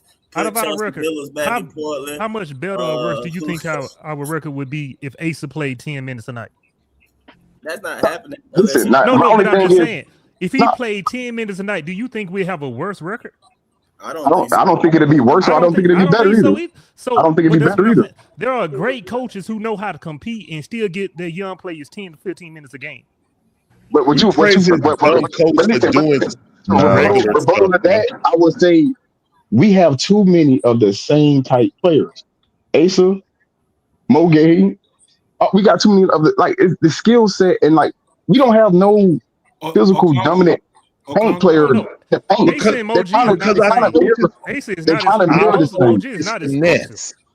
noticed that. We are finesse team. That's what our coach want us to be. Put up a we're finesse team because of the players we have. It's not because who's picking these players? Who's picking these players? Stop this nonsense. Damn, tell me our defensive I mean, we a finesse team because of the players that we picking. You talking about that's what our defense philosophy. Tell me what is our defense philosophy? We either a finesse team or we love to pick people that are in the hospital all the damn time. Everybody that we get is in a mass unit on another team, coming from another team or someplace else. There's nothing wrong with the defense. Oh yeah, nothing wrong with the defense. Any mention about defense? No. There's nothing wrong with the defense. Push the push the Quin is pace, a weak all coach. movement, shoot a lot of threes. There's Here's nothing the wrong with defense. the defense. There's nothing wrong with the Quin defense. is a weak coach, man. Okay, man. Yeah. There's nothing wrong with the Let defense. me tell You know what? why We're he's a not weak getting coach. rebounds. Because he That's the plays issue. We're not getting favoritism rebounds. on his players. He's a weak coach. He don't play the best player that has the ability to play. In the last Quinn few got the games, reputation for Ace being a has defensive shown, coach, not Ace has having shown that he has. Listen, guys, Ace in best the last few post games when Ace hit defender the flow, of this when Ace generation. hit the flow, he has That's what shown Quinn that did he's in a the Oh, better maybe that's player what than he needs, Brad. Larry. That's what No, he needs. Rudy Gobert is not. Rudy Gobert is Y'all don't not run a defense, bro. Stop Y'all want playing. to He run ain't with Gobert. He y'all ain't want to run Gobert. with 6'7" and a There's half, nothing and y'all wrong not sound with good this. starting center. We He's just not not. Rudy Gobert. He's not Rudy We're Gobert. not. It's Hey crazy. man, hey, what y'all talking about? Man, nothing, man. Them niggas talking about 5 different topics in one, bro. Y'all lost me, man. Next thing I know, I heard Rudy Gobert. Larry was They complaining trying to about defend their defense, coach honor. but I keep saying They there's nothing trying to wrong with the defend their defense. coach honor. That's all. The whole issue is we can't get a rebound. We can't get a rebound because we're still kind of undersized in some positions. The defense You ain't want the to know problem. why? Because your coach values ball handling. We gave up 50 offensive rebounds to the Sixers and still won. Damn. Do you know that Glenn Willis? This isn't Larry saying this. This is Glenn Willis saying Quinn sacrificed rebounding for ball movement. That's why he loves the 3-guard rotation. Y'all think this is new? So Donovan Mitchell and what's your boy who came from the Grizzlies over to Utah? Ricky Rubio was there with them. Oh, they had Rubio too. They had Clarkson too. He's always had 3 guards running his system, man. He don't care for what he believes he believes in team rebounding or having that one rebounder. Rudy, if he didn't Mike have Conley, Rudy Gobert and Royce O'Neal. Ricky was there though. Ricky was there early on. When you literally see, He had what Joe he did Johnson in early Utah. on. Oh, Joe Johnson. He depended on Rudy Gobert to get all the rebounds to rim protect. And what did teams do? They spread him out. He was useless on the court. You're right, though, Josh. So how does Zubac help us then? How does Zubac Who was useless on the court? Right. And you talking about giving up a pick for Zubac. Man, how get does out of Zubac here. help us then?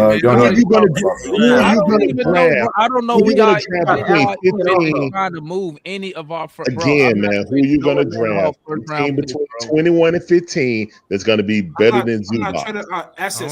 I'm not giving up Who is Quinn gonna play? Nobody. Who is Quinn gonna play? On Quinn Cook real quick, fellas. Is that cool? Go ahead, Moss. What's up, Mr. Moss? You knew I ain't meet you yet. You knew? Yeah, I He was was on here the other day. You was in the What's garage though.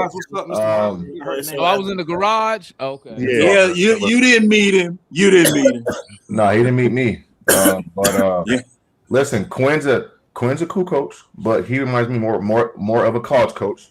But your Hawks got 7 or 8 guys in double figures. So no, I know that. So he doing something right with his team, right? Is he the perfect coach? No. But you guys talked about him playing young guys. Well, those young guys have to earn his respect and earn their minutes. Some guy mentioned Reed Shepherd. I'm a Rockets fan. Reed Shepherd had to earn Ime Udoka's trust, right? He's closing out games. He's in the fourth quarter because you can trust him. And so I get it. The league this league is going young, and I'm with you guys. Like, even through the mistakes, I think young guys nowadays is a way to go. And you play through the mistakes, and you let them make their mistakes, take their lumps, and it is what it is. But Quinn's not a bad coach. I just think that he's working with the best he got. But you guys, can you name me another coach in the league who has 8 guys in double figures? I mean, he's getting a lot out of different guys, right? No, but I can name you one with a championship. That's not what I asked, though. I mean, who are you talking about? Basically, what he's telling you is that he don't care. He just care about the championship part. Like that sounds good. But if you don't, what coach is he talking about, though? Exactly. What coach you talking about? What you talking about? Frank Vogel. You got Mike Malone. I normally don't even Vogel care. had LeBron James. Hey, Moss, I'm gonna be honest. I normally don't care what Quinn did in Utah. You keep talking about Frank. You know what I'm saying? But they always bring it up. So that's why I gotta throw it back in their face. Vogel wasn't a winner He ain't throwing it in nobody says Utah. Vogel had LeBron and AD. He doesn't have Who do he have on the Pacers? It's a different situation. Look up that Utah team. Utah roster was trash. I mean, that's fair, bro. Ain't nobody think that we had a championship roster, Tank. I mean, you can just stick with that, bro. Just stick with that. Utah roster was trash. Championship roster. Like, ain't nobody. I mean, we don't have a championship roster, but you can't tell me we have a playoff. I know you don't know. You got one until you win. Quin Snyder was in Utah. Utah roster was trash. Vogel, Mike. Frank Vogel, come on, bro. Pull up their roster. Frank Vogel got a championship. Pull up the roster in Utah. I guarantee you that Where roster. the man go? Where he go? How about this? How about this? How many conference has Quin Snyder been to? Go ahead. Pull the roster. How many conference final has Quin Snyder? Might want to put the roster. I'm not even a Quin Snyder fan, but put the roster up. Utah roster. Indiana was bad. But at the contest, hey, damn. You may call that roster trash down, but they were the number one team in the West. That says a lot about the coach. A lot about the coach. Like even that says a lot about the look though, you can pull up the West team. Pull up the West teams that play. Real quick. Dallas without Luka. Real quick. Y'all got it. Hold up, Kool-Aid. Y'all got it, Mike? Because I'm about to leave. I got you. Yeah, you better leave. Y'all go. Shut your ass up. I just got a question. Don't leave the mind before I ask this question. This for you.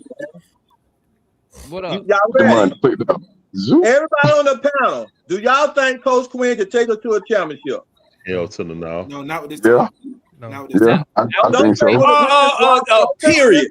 Hey, Kool-Aid, you mean period, right? Take us to a not with this team, no. Not with this team. I ain't say with this team. That wasn't the question. Not with this team.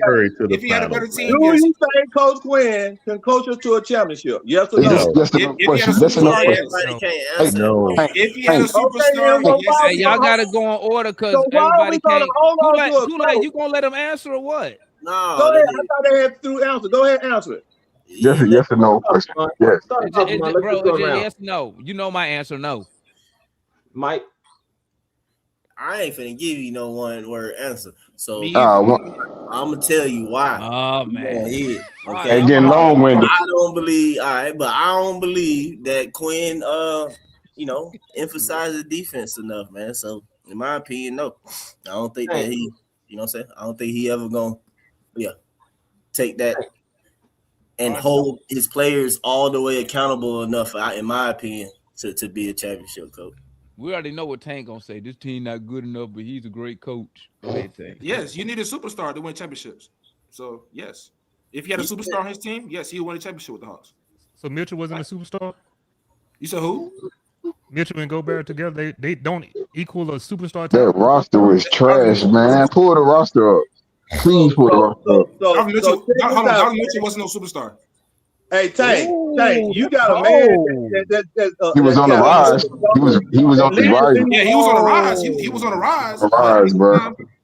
So what is a 5-game triple-double for a player, Tank? What's a 5-game triple for a player? Hold on. We haven't seen. We ain't answered the question.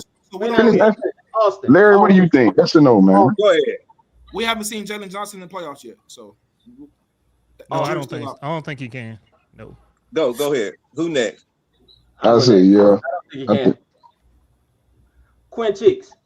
I think he can. You just got to get the roster right. The roster ain't built up. Okay, that's 2-2. Go ahead. Who next? That's my answer. No. I don't know what the answer is. You don't see what that say? Point the other way, Larry. Point the other way. Larry. Oh, my bad. This way, yeah. Okay. No, on my screen, I was pointing to the right way. Y'all see what it says? Quin Cheeks, man. You were pointing at John on my screen. Oh, my bad. Yeah. Quin. So that's no then. Okay, that's 3-2. John. Hell no. No. That's 4-2. That man couldn't coach a pregnant woman in Lamar's class. The baby would come out the other hole. Right, dog. Right. I don't think he can. Okay. You don't see who Gobert playing with? Playing with Anthony Davis. Our draft pick. I mean, once we get to talk about draft pick next year, Everybody answer the question. will be here. Yeah, everybody answer. So everybody answer the question? Yeah. Okay. So the panel had come to the vote that Quin cannot take her to a championship.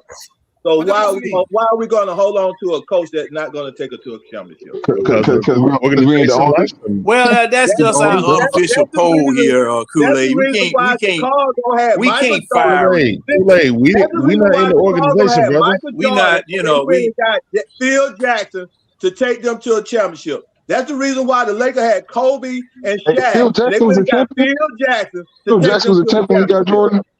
Phil Jackson won the championship when he got Jordan. Before you got Jordan? Phil Jackson had won the ship before you got Jordan? He wasn't the head coach. What are you talking about? Exactly. So what the fuck is he talking about? Mentioning what I'm saying the championship coach. You got a coach. He coached Jordan. He won the ship, and now he's a championship coach. They don't make sense, bro. They went and got somebody. That's the way it usually happens. Right. Look, and they got a roster. Isn't that the way it happens? They won. You're not making sense. Not winning without Phil Jackson. I mean, the only other coach, the only other coach that I can think of that took relatively no stars was Larry Brown. Larry Brown. Hey, damn. So and Buddy from the Sixers, the dude from the Sixers with AI. But they lost. Who was the coach for that team? Larry Brown. That was Larry Brown. Yes, Larry Brown. Yeah. That's he did it twice. 3 times. Yeah. Well, no. He's a champ. No, he only won. He won 2. Brown. Did he win 2? Carlisle won against LeBron team. And to be honest, he just got one. To be honest, Steve Kerr did. He went to the finals. He did have dirt. Yeah, he had dirt. Oh yeah, he went to the finals. He went to the finals. They had a big 3. You need superstars. Who was the big 3? They had a big 3. What was the big 3? Please tell me. LeBron. What are you talking about? Who you talking about? No. We were talking about Rick Carlisle. Say Rick Carlisle. He had dirt. They had a big 3. What name the big 3 for Dallas? You said Dallas had a big 3? No. Miami had a big 3. My bad. Got you. Yeah. But you need superstars to win the chip, though. You need superstars to win the chip. Superstars. More times than not. You need superstars to win a ring most of the time, but you don't need superstars to make it to the second round of the playoffs. Because see now, could an argument? We're just talking about second round of the playoffs. The Pistons that have did San Antonio when Tim Duncan first came to San Antonio, was that a superstar laden roster? You said what? Tim Duncan was a superstar as soon as he came in the league, John. Yeah. And you had David Robinson. David Robinson was a superstar. David Robinson was a superstar. Yeah, I said superstar laden roster. Who beside David Robinson was a superstar on that team? Well, not superstar, Tim Duncan, rookie of the year. And Tim Duncan has never been not. When he on the team? Been in the All-Star game since he was a rookie. He was okay. Well, my starting out that particular year, he was. Oh, my bad. Sean Elliott was an All-Star. He wasn't a superstar, but he was an All-Star. Right. Sean Elliott. Yeah, they had a team. Avery was. I don't think Avery made it. I guess we're gonna go back to this superstar definition. No, let's not. We're not. But David Robinson was a superstar. What I'm saying is now David Robinson definitely. Right now, Quin haven't even outcoached Mike Woodson. True. In Atlanta. Not in Atlanta, but he didn't accomplish more than Mike Woodson. Austin. Let's be fair though. Let's be a little fair. Listen. The roster has changed each year. Mike Woodson took a 13-win team. Oh, because he made it to the second round? Is that what you Quinn ain't made it out. Quinn didn't get an extension. Mike, hold on. What's he got a better team than Snyder? Mike. Now that's an interesting question. Am I wrong? Do you give? Wesley has had better teams than Snyder. Hey, you know what? That is a real interesting question. Do you give Boston's present coach the credit for winning that championship? Yes. Yes. Why? Hey, real quick. Hey, Austin. What's up? Why, Marion? The difference I would say is the roster change. Yeah. He gonna get a check and he gonna get a ring. But I'm talking about but what's in all of the nuts and bolts involved in putting that team together, coaching that team. That's Brad Stevens put the team together. Before he took over, why are we talking about the Celtics, man? Right? Somebody brought it up. I did. Hey, what I'm saying is, since Quinn been here, I'm not saying Quinn is the great. I still can't give that man that credit. Same way I can't give Steve Kerr credit for Golden State. I can't give it. I can't do it. Oh, okay. I mean, he was the final piece, man. But since Quinn, Steve Kerr, he won. I don't understand. I can't understand that one, John. No, I see what John going, but I think he'll go after the fact. I think he'll sit here and put everything in his way. After 3 years, you are looking at the coach development about how he want his team to be. Right. And if he went after he got his players and calling the plays and got his coaching staff, then you have to give him credit. You will tell exactly what a coach here after 2 years. It's just like with our coach Quinn. He done showed us after 2 to 3 years he can't even get us out of the play-in. Hey, listen. This is the first time since Trey Young haven't even got into the playoff in the play-in. Hey, Kool-Aid. It's the only thing I would say. I'm not even a Coach Quinn fan, but I will admit, since he got here, the process has changed 3 times, and it's a big difference when it's you got a main piece, which is Trey, but then your second piece when his first year was here, I guess your second fiddle would be considered John Collins. Then you bring DeJounte Murray in. The roster keeps changing. No, Murray was here when he got here. Yeah, what? Hold on. Right, that was the first. No, that's what I'm saying. That was his first. That was his first year. Why are we trying to get younger, man? With this coach, I'm not saying younger. What I'm saying is he's been 3 years. The roster has changed each year that he's been here, and with it changing, it's always been a core piece. And it's mainly your second best player in most of these times that it happened. When DeJounte Murray was here, John Collins was what? It was him, DeJounte Murray, John Collins, and Trey. That didn't work out. Yeah. Then the next year, you got and supposedly Hunter. And supposedly Hunter, supposedly Bogey, supposedly Herder. But damn, here's the thing. Your coach has final say on all moves. That's not true. No, he doesn't. That's not true. He doesn't final say on the off move. He doesn't. We don't. Go look at when he signed his contract. He had final say over all moves. He got moves. some say. Hey, listen. Do you not see the development of Eat Crazy? Did he develop? Yes or no? Quick question. Yes or no? Did he develop? Okay, no. So, okay, all right. You said no. You said no. Okay, so did Moji develop? Now let me say something about this development. Has Moji developed? Did Jalen Johnson develop? Jalen Johnson really developed. He just got healthy. That's what I'm saying. What? Before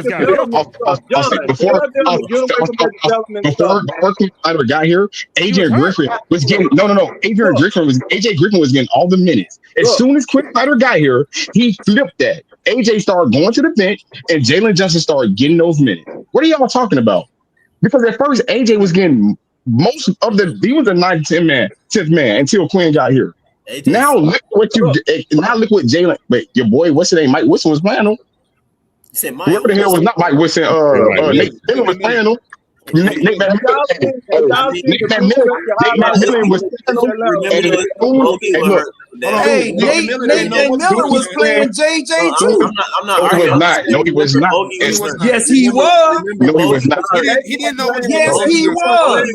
That's what opened the window. JJ JJ wasn't ready. JJ was not ready. John, you for a minute, bro. Like, dang. I ain't arguing that either. JJ was not ready. I wasn't trying to talk about that. And then the next year, so you trying to say he wasn't ready, but then the next year he come out and average 16 points per game. What the fuck are you talking about? Under Quin Snyder. What are you talking about? Look, ho. Damn. I apologize. My bad. I ain't mean to be like, my bad. I apologize for that. But what are you talking about? No. Next year he come out and average 16. I wanted to argue the point. I didn't pay no attention to the rest of that. Yeah, but I'm saying he averaged 16 points per game the next year when Quin takes his full year as the head coach. Before I understand that. I understand that. But see, this is the thing. V. Krejci. Okay, now let's look at Okongwu, V. Krejci, and who else is left? Okongwu had a 3-point shot, and he got a 3-point shot now.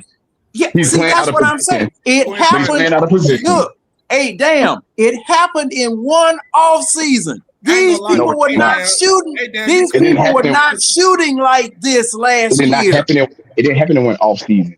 Technically, Judge, Krejci was. If you look at the percentage, your favorite coach was a dummy that kept playing Terrence Mann over here. Right. Thank you. I don't know why. But Mike, and y'all you heard know why? Time and time again last season, bro. Annoyed by that. But anyway, think about it. You know why? It's a developmental season. These niggas not part of our developmental. They're not part of our roster. Let them showcase. We're not going nowhere anyway. Get them off the books. That's how I view it. That's how I think they did. But damn, damn. Now you absolutely right about that. Go out there and show me what you can do. Show us what you can do. The other way around that I've always looked at it or thought about it. It's like it's pissing me off. They not my future, so why are you playing them? But if you because you got to get them off. Because the Hawks, to be fair or whatever, it could be, Hawks more so is like the guys that they do have and consider it, they more so prioritize developing them behind closed doors in a sense. Before fully own, you know what I'm saying? Whatever. I'm just saying, if I'm to, accept what it is he's saying to, which is I feel like it's a fair thing to think about it because I don't want to go down the path, but of course y'all know the elephant in the room of anyway. Young players in general, period. Mm-hmm. We all argue about them playing or whatnot. It got to be the consistent thing because if I do try and be fair with Quin, even though y'all heard me get mad about Quin or whatever, but I have to acknowledge, all right, even if it's a simple thing, even though I don't like that we necessarily do it a whole lot, but it's like everybody was shotting better, even those who have left. Since they've been under Quin, they shot better. Even if you just want to say it's about them just shooting more shots, you know what I'm saying? Whatever. That's something or whatever that contributes to them playing more. You see now being unlocked, from coming in playing with Quin. Double O shot has gotten better. So anyway. So my thing is hold on. To go off of that, what you said, Mike. But going off what you said, Mike, what did Trey say when he got here? Oh no, Dog can do a lot more. Quin ain't damn developed no damn. Quin, you know Quin coached him before, right? Nobody say nobody developed him, but he did coach him before. What are you saying? Let's just say this: No has not shown or done what he's done at any point of his career. So that's all. I feel you, Larry, but he also has not literally done it though, or literally shown it. It had nothing to do with JJ's development. LeBron got the most development. See, that's what I'm saying.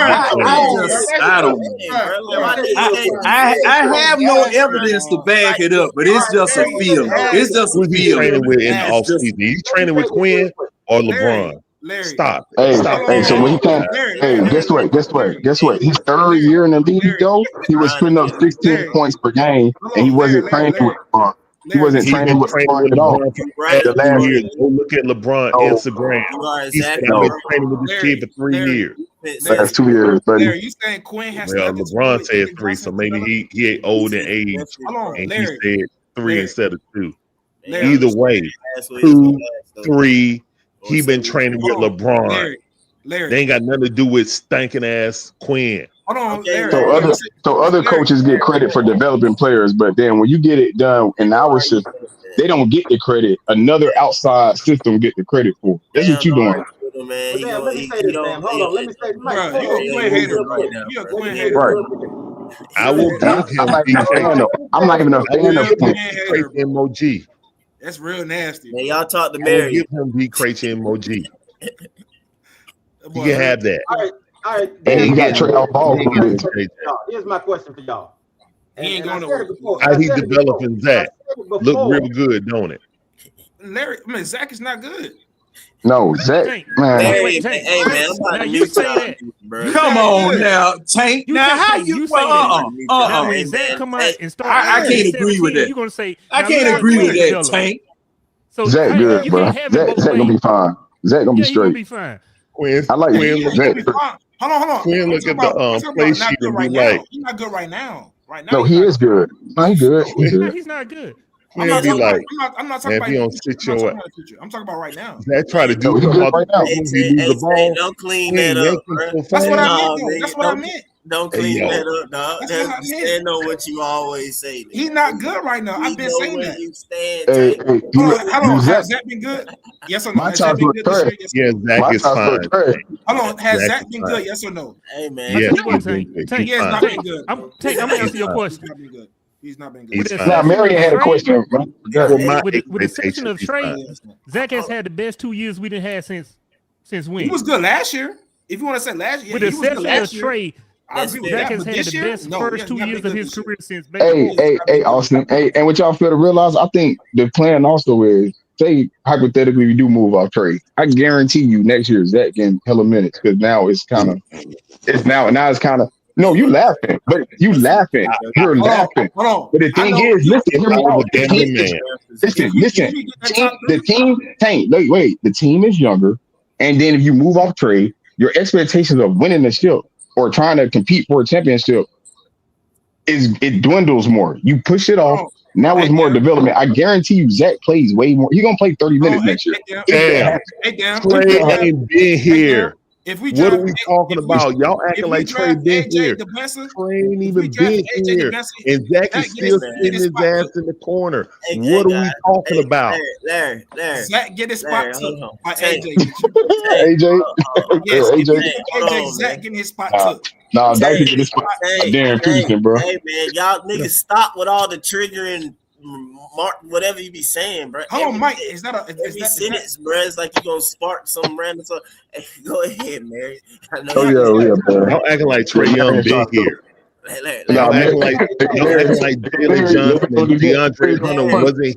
Y'all acting like Jalen Johnson wasn't playing last year, like he wasn't hurt, like DeAndre Hunter left. So Quinn could have played him then, right? Yes. Nah, that dumbass coach did not play him when the opportunity was there to play him. You're right. Played like 70 games. Yes, played like 70 games overseas. But okay. Man, Quinn dumb as hell, man. Y'all can ride with that. We ain't winning nothing with Quinn, man. Hold on, if he's so bad, why he still here? Why man, stop. Because wrestling. Let Marion go, man. Let Marion ask you a question. Come on, Tank. Why are you asking that question for? Why is this Do not make me ask you question, man. If he's so bad, let me ask this real quick. Let me ask this real quick. My bad. Go ahead, man. I guess Marion, you need to burn that. I'm waving the white flag on that conversation, man, because he trash, man. Like I've said, our G League is good at developing players, but if Quinn don't play the players, it don't matter. And let me give you 3 names. I'm gonna give you these 3 names. You can tell me what the purpose is: Trent Forrest, Niang, and Terrence Mann. Why are you mentioning players that's not on the team? They moved off. What was the purpose of us playing them all those minutes if it was a developmental year? They said to showcase them. I just told you why. It was a showcase to get them off. Can I answer? Thank you, Marion. I don't know. I don't know. But Marion, we weren't showcasing nothing. We wasted time. Thank you, Marion. Thank you. JJ could have been playing. Dyson Daniels played 100 minutes last year. I'm gonna add on to that. All right. Look, it ain't nothing really to it. Okay. I'm trying to bring reason to the whatever we see the craziness or whatever. Connect there. We cannot deny. Good luck with that. Okay, John. Like okay. Thank you. I'm gonna take that look and hopefully I succeed at this because we all agree, right? Follow me. That Vit Krejci, y'all see what he doing this year. Whether it's him, develop this and that or whatever. So if we take what Dam is laid out for us or whatever, because I gotta accept it because I've been frustrated with because y'all heard me last season too. I pissed off like why these folk playing? They're not my future. You feel me? Or whatever. So what I'm saying, so maybe the argument is that, like I said, the Hawks try to develop their young guys and bring them along slowly and do things with them more so behind the scenes. And you see the fruits of that labor a little bit down the road. Because a player that was playing ahead and stuff like you mentioned was Trent Forrest. Like this nigga was playing over Vit Krejci. They didn't take Vit Krejci into the play-in where we all was like, what are you doing? But at the same time, you see Vit Krejci now though. You know what I'm saying? So I don't know. I'm just like trying to you know what I'm saying? So Hey, Mike. Let's pick back up. Wait. Let's pick back. Go ahead. I would say this. The only thing I would give Quin is before this year, next year really, we didn't control our draft picks. That'd be his only excuse he could use is I'm trying to play vets because we can't really tanking end up with a bottom 5 record for the next 2 years. That's the only. Other than that, I can't think of any other excuse. Especially last year, once JJ went down. Hey, then a piggyback. That's the best excuse I could come up with. How about a reason? How about a reason for this? That doesn't exist, John. That doesn't exist. Man, watch the game. You understand? Because when Zach start balling and start really awesome. out to y'all in year 3 and year 4, it'll make more sense to that. Hey, Mike. Then you gotta also think about it. Hey, Mike, the way y'all talk about how young he is, and y'all talk about his body ain't right, that could also be something to help save him and to help him grow into his body. Because you talking about why he didn't play many minutes last year. He played 70-some games into the draft and then came right into a season. Hey, damn. I'm saying he's a small, skinny player. No, I agree. Wait, hold on, let me finish. He getting 20-some minutes, so they developed him. And then Dyson Daniels was a young player last year too. And he played 30-some minutes last year. So we did use develop key pieces. Do you remember him in Summer League? I don't know. I'm about to share the screen because we need to go back and look at Zach in Summer League. This nigga was skinny as what? You're like a fucking noodle. I just looked at it the other day. I was like, that was super skinny, bro. It looked crazy. So, yeah, man. Yeah, he's still kind of small. I told now see, Zach made real big strides during the course of the season last year in gaining some weight. His shot, and this is just an eye test for me. His shot looked way better at the end of last year than it's been looking at the beginning of this year. True.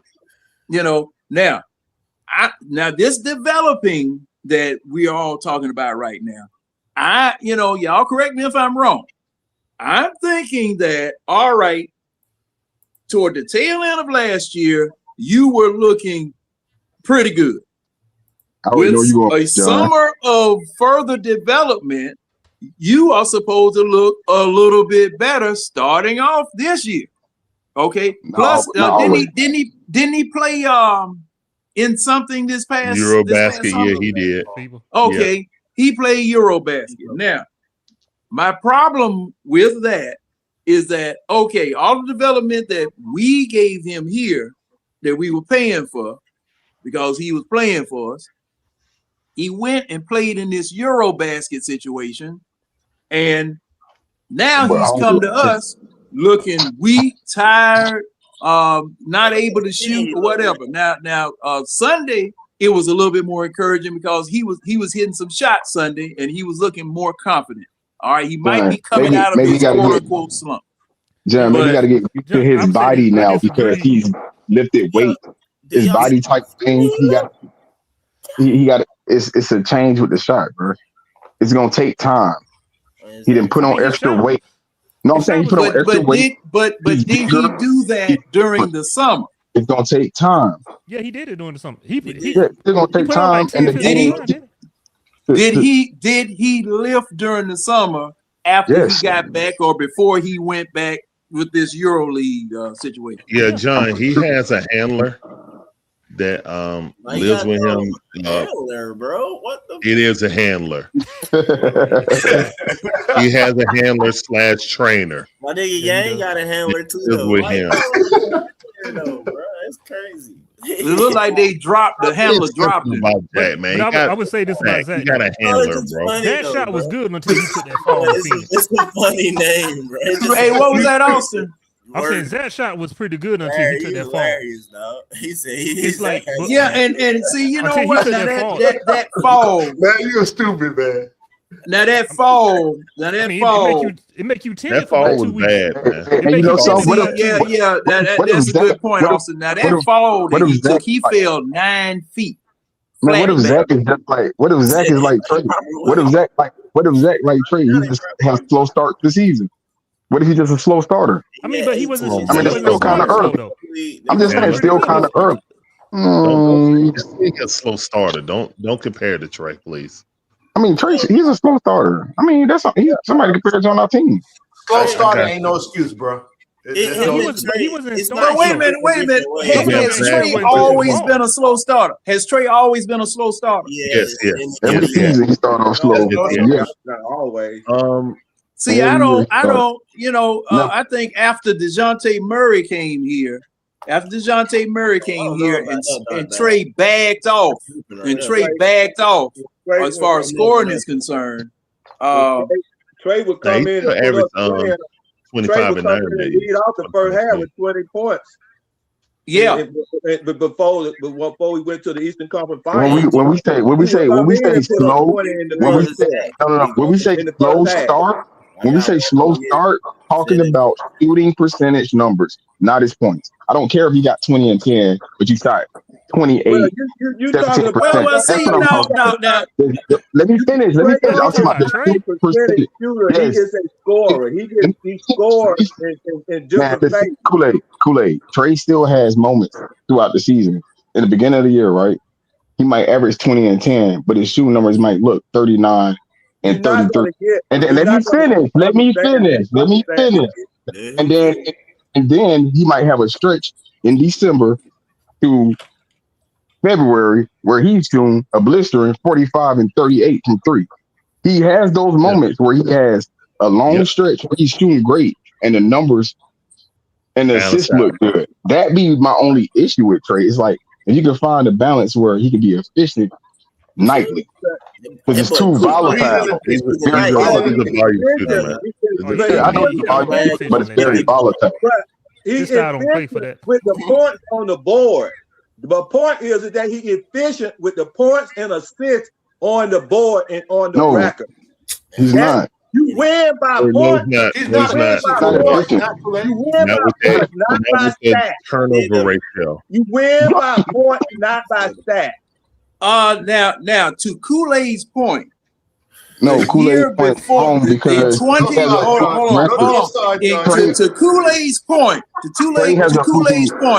in 2021, when we went to the Eastern Conference Finals, Trey Young scored 2,000, close to 2,100 points, and the next player to him scored 900 points. So the thing was. What? No, that's not true. Hey, basketballreference.com. In the playoffs? Devin Booker. No. I'm talking about the total season. No. Okay. I'm about to say 2,100 points. John, through the playoffs, Booker and Trey were neck and neck. Booker took over the playoff scoring record, I think, because Trey lost in the Eastern Conference Finals. Okay, now, and you speak, Larry, you're talking about the playoffs period, right? Just the playoffs. Yes, playoffs. Okay, well, no. Well, what I was dealing with was Trey Young's quote-unquote shooting efficiency. This is the thing about that. I was talking about scoring average. Oh no. I'm talking about in the playoffs. Oh, okay. Now average is something. And Booker was right behind him. But this is the thing. Trey Young was Atlanta's offense. Okay, efficient or not, he was the offense.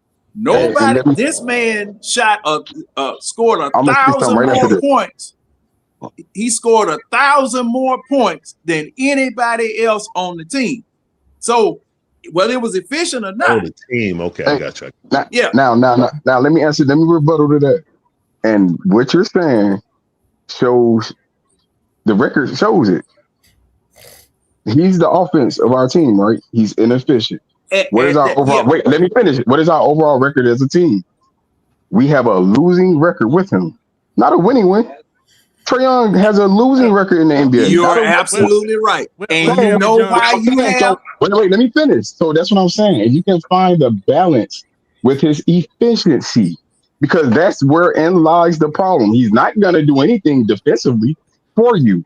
So for him to get to that next level, for us to be better and great, he has to be efficient. Hence why he ain't get a contract yet, because they're speaking to him about, hey, yo, yes, you're the engine on the offense. Yes, we're good with your running the offense, but we lose at times because of your inefficiency. You're not efficient on offense. We know you can't do that on defense. You know they call that damn. Okay. Now let me rebut down. It's funny that Dan bring up Trey Young record. When I bring up Quin record as a Hawk, you want to dismiss it. What you got, Mike? Quin Snyder record as a Hawk, he's trash. Hey, Larry. But look at Quin record with Donovan Mitchell. And it's not correct. I don't care about I still got to rebut that. Donovan Mitchell is efficient. Donovan Mitchell is efficient, right? Has nothing to do with that Atlanta Hawks. Donovan Mitchell is efficient. Mike, what was your word? I didn't hear. What is his record? Larry, hold on. Listen, is Donovan Mitchell efficient? Hey, damn. Donovan Mitchell, if we look at Donovan Mitchell numbers right now, is he an efficient scorer or not? Yes, no. Wait, Mike. Is Donovan Mitchell an efficient scorer or not? Yes or no? I know you are, Mike. I'm asking you. Is Donovan Mitchell an efficient scorer or not, Marion? You brought up Trey Young's record. Is Donovan Mitchell an efficient scorer or not? What is Quin Snyder's record as Atlanta Hawks? All right, go ahead. What you call it, Mike? Because they ain't gonna answer that question. With Donovan Mitchell, is he an efficient scorer or not? What is Quin Snyder's record as Atlanta Hawks? Has he ever made the playoffs? With his who cares if you lead the league as long as if you're inefficient? It didn't lead to winning. It didn't lead to winning. It didn't lead to winning, bro. What they do on the floor, man. It didn't lead to winning. Nothing. Yeah, you want games to get to the playoffs. And Quin don't lead to winning either. Y'all about to make me, man, can I do Go ahead, Mike. My bad, Mike. I'm shutting up. I'm going after Mike when he gets rid of his one word, whatever that is. He don't lead to winning either. And it better have more than 2 syllables in it. Yeah, Go ahead. All right, but look, the word is analytics. Okay, I knew he was gonna say that. And the analytics might suggest that Trey ain't it. Yeah. Now and now this is my rebuttal to damn. How many teams that have won the championship had only one person that was leading the team in scoring? That I don't know. Only person. Elijah. I don't know. And Jokic. I don't know. See, and that's what you're asking. I think Luka did it getting them to the finals, right, with Dallas. Championship is the bar. No. Luka had Kyrie leading to. I said he led every statistical category though. But see, this is the thing. You need more. Trey Young is right now. Trey Young is the engine that makes the Hawks go. Okay, he needed and has needed ever since he got here help. be sure you gotta be Hey, but hey, Larry, He's Quin needed help, Snyder. and especially in the point guard position. Your point guard is not supposed to be leading the darn team in score. That's the first thing. He been doing that since he got here. Thing. Thomas. He been doing that since he got here. No. And the crazy thing is, hey Mike, Trey Young had a losing record. Needs help. He had a losing record what before he got here? Before Quin Snyder got here. That's the crazy thing. Yeah, no, he did.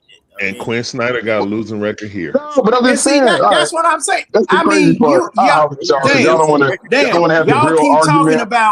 Y'all keep talking about shooting efficiency and all this type of stuff. But just like Kool-Aid said, I don't care how inefficient you are. It's the points that count. Efficiency doesn't matter at all. So you're telling me if somebody, you're telling me that last game Kobe had. Mike. It's the points. John, you are correct, John. The point. No, he's not. Yes, he is, damn. So you trying to tell me? No. I'm about to explain it in John's world. In John's world. Explain it in John's world. Explain it in the world. The world. My world is the world. Okay, well, Mike, so what Zaccharie Morris scored 44 points. If you really want to be real about it, if you're not shooting 100%, you're not efficient anyway. All right, whatever. And there is no way no one has shot 100%. No one has shot 80%. Don't you gotta the ref after the game? Score more to win the Come game. on, that DeJounte Murray. You gotta score more. The shot 44 shots. That's right. Okay, all right, that's right. So you talking about the DeJounte Murray that left us hanging dry to win the at the Larry, game? Larry, listen. I see He it. has a winning record. And then came back in game 5 and played like trash. That DeJounte Murray shot 44 shots. Yeah. Had 44 points. And you're trying to tell me that was cool? That was cool. We won, right? I'm asking John. Get the hell out of here. Damn, what you asked? I'm sorry, I was paying attention to Mike. What you saying? He's talking about DeJounte Murray. When he had 44 points on 44 shots, that was cool? He got 44 points. It could have been 22. Nah, that wasn't. Let me tell you something, guys. It could have been 22. That was riding him with down. Okay, damn, is this cool? It could have been 22. He could have missed them all. No, check this out. This is efficient. This was 100%, right? Dude shoot 5 times. He hit all 5 shots. That's all he shoot the whole game. What his percentage, damn? It's 100%. Zach was not shooting how many points is that on the board? Depending on if he shot 3s or 2s, he got anywhere between 10 and 1. Jay said he shot all 3. That's the most he could get, right? 15 points. He might have got fouled out the line. With 100% shoot. I don't know if he got to the line. 100% and only put 15 points on the board. Got 100% shoot. His average is blistering. He on fire. Oh, he on fire. That's 100%. He on fire. And guess what? Every team in the league wants that. I guarantee you that guy who shot 5 times won't shoot 20 times. I guarantee he won't shoot 30 times. Because you know why? He's not going to be efficient at 100% shooting 30 times. Because as soon as he misses that first shot. When Trey Young, when I say I went to the game to see Trey Young shoot a logo shot and shoot 25 times a game, what you think his percentage is going to look like? Damn. Huh? 28. When you got to shoot 25 times for us to win. He ain't got to. You have to shoot 25 times to put 20 to 40 points on the board for us to win. We have to put 30 points on the board to win. How many times you think you got to shoot down? There were times that Trey Young 16 shots per game, Trey. Stay in between. There were times that Trey Young scored 50 points. Wait a minute. What was the last time Trey Young scored 50 points? He probably shot about 80 doggone times. He put them 50 points on the board and won the game. Most Trey Young ever shot 25 times, John. 25. 25 to 30 times. That's the most he ever shot in a game. And he was the only one shooting. He would average about 20. He would shoot about 28 to 20 times a game. You're going to see what this team looks like when Trey comes back and integrates with this team. Mm-hmm. If y'all I hope we look good. I hope we look good. Well, I mean, all they have to do is keep scoring. How you go if you keep scoring? If it credits you 8 for 10, if it credits you 8 for 10 when Trey Young click out 5 of those shots, he's gonna be wide open shots. 5 to 7 shots gonna be wide open shot because Trey Young gonna be double to kick out to him. If he hit those shots, we gonna win. And he getting those shots now, right? We gonna lose. Guess what? And that's a good point. That's a good point, Kool-Aid. All they got to do is keep doing what they've been doing. Exactly. Just hit what they hadn't been doing in years past. Exactly. That made it where Trey Young was quote unquote inefficient, taking logo threes, taking last second shots because the shot clock running down and these jokers clanking and clunking all over the place. What's up, Black Bear? That's all they got to do. What's happening? That's all they got to do. Just keep doing what y'all were doing when Trey wasn't here. Now that's what I'm gonna be looking at. That's what I'm gonna be looking at. Now, John. No, let Blackberry go. Let Blackberry go. I ain't gonna end the chat. Hey, Blackberry, what's up, man? What's up, Big John? Hey, man, look. Hey, man. Hey, I'll be able to do that this Thursday. We'll be able to do that this Thursday. Oh, we're gonna have to wait till the year come back around. Oh, okay. All right. I gotta hit the quarter. I'm trying to finish up. Oh, yeah. There you go. I came to give flowers tonight. I came to give flowers. I want to give flowers to the eye test, Big John and Winston, for being entertaining content creators out here in this Atlanta sports niche. I want to give them their flowers. I want to give Larry his flowers. Larry is a phenomenal content creator. Phenomenal. Icon. I am the Quin hater. That's all I am. Don't worry about it. Larry is the AJ Styles of this content creating world. Okay, he is phenomenal. I want to shout out Damon and D. I want to shout out D because this is a hell of a platform to talk Hawks basketball. It's the best place to come talk shop, to come talk sports, barbershop talk right here on We Talk Hawks TV, along with the compadres Art and Foot and Matt and just everybody that come and show love, Marion and everybody, man. Listen, reason why I'm showing these flowers is because I think it's important, okay, to recognize sometimes just because we don't like something don't mean we can't appreciate the greatness that it is. Trey Young is not what a lot of basketball heads is what I'm gonna call it, because I'm a football head. Most of y'all are basketball heads. Most basketball heads Trey wouldn't be the number 5 pick in the park. He wouldn't be the 5th pick in the park. He would. True. And we already know why. His stature.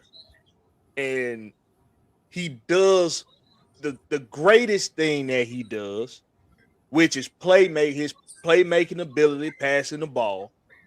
That's the greatest thing that he does. And it's just, let's just keep it 100. It's not great enough for people to let it outshadow his deficiencies. It won't. His playmaking will never outshadow his turnovers. It'll never outshadow the bad shot selection. It'll never outshadow the small in stature and being a defensive liability. It will never outshadow those things. But guess what? It will if we win. Bingo. Because they say everything. They say the same thing about Isaiah Thomas. The exact same thing. And see, Dirty Bird here, he say, so Blackberry, he say, then tell him to take significantly less shots and take significantly less money then, and you cool. That's what Dirty Bird say. What this is the conundrum with that dirty bird is you don't tell a player what to do because it ain't up to him what he doing. Do anybody really even grasp the concept of that? When Trey Young got selected, when he got swapped with Luka Doncic, it was for one reason and one reason only. And it didn't have shit to do with winning no championship. It was to put butts in the seats. Yep. It was to recreate the highlight factory stigma that's always been surrounded around Atlanta basketball. People forget that. Yeah, I'm gonna push back. I got Barry. I got something to butt on that one for real. The thing is, and this is what's not expected. This was what I don't even think the wrestlers expected. I don't think they expected for Trey to step up the way he did in that Eastern Conference Finals. I don't think they expected that. They expected him to do the showboat, the going between people's legs in the middle of a game, applesauce and folks in the middle of a game. He did. Remember when that was a thing? Y'all remember those highlights? Him breaking folks' ankles, taking a seat. Because I heard somebody say a while ago he can't go to the basket. That's not true. It's what's asked of him to do. What was asked of him to do when he first got here was to get butts in the seats. Be what you've been at Oklahoma. Be what you have been. The showstopper. That's what he's been. The heartbreak kid of basketball. Now he's been asked, not now, between now and then he was asked, what kind of team would you like around you? That was the wrestler's mistake. That was their mistake. They gave him control. They gave him a sense of power and control to dictate what was going to be around him on this team. That was a mistake for two reasons. One, I ain't never believed in you letting a damn player have that kind of power, ever. I don't give a damn who you are. It's part of why LeBron's legacy is going to be forever tainted. And it'll always be a debate on the Well, he started that. Well, he didn't really start that. That's been conversation. Larry. That's been going on though, Blackberry. That's another conversation. Yeah, that's another conversation. Yeah. But I ain't never believed in that. And the second reason being is because when you look at what Travis Schlink was attempting to do, it was a winning formula. Because it was the best way you was going to get the necessary talent around Trey for him to succeed. Anywhere that Trey go, it got to be the perfect situation. Because of his stature. Because of his inefficient scoring. It got to be the perfect situation. That situation with that triple option action, could nobody stop that shit. Just so happens the wrestlers, they let Trey come in and they started asking him what he want. Bad idea. And then John Collins gets, that happened with him, with the PDs. And then it was a shit show from there on. It was downhill. And I think a lot of times Trey, because he's asked to do certain things now he's asked to be more of a team guy. Be more of a team guy. Be less of a showboater and more team Trey. And now people haven't really had a chance to see that because, unfortunately, you had to restructure the team around him for him to be able to do that. What's the word we using today? Efficiently. Now, I don't know who agree with that or not, but we saw a team that was in the Eastern Conference Finals that was 2-2 with, at that time's, future NBA champions. Can you recreate something similar to that? Is the question. Have they created something similar to that? Can I say something, man? Let me say. Get Zubac. Can I go? Can I say something? Can I say something? I'm done. I'm done, Kool-Aid. You done. Let me put it like this, man. In actuality, when they started the rebuild, they started that rebuild on drafting Trey Young. The whole concept of bringing Travis here was to develop a team to win a championship because from where he came. That was the whole intention. In that year, when Travis made those moves to put that team around Trey Young, that was pressure put on him by the owners. Okay. First of all, Travis admit that he made one mistake. And always, when we've been sitting here, go get a championship coach.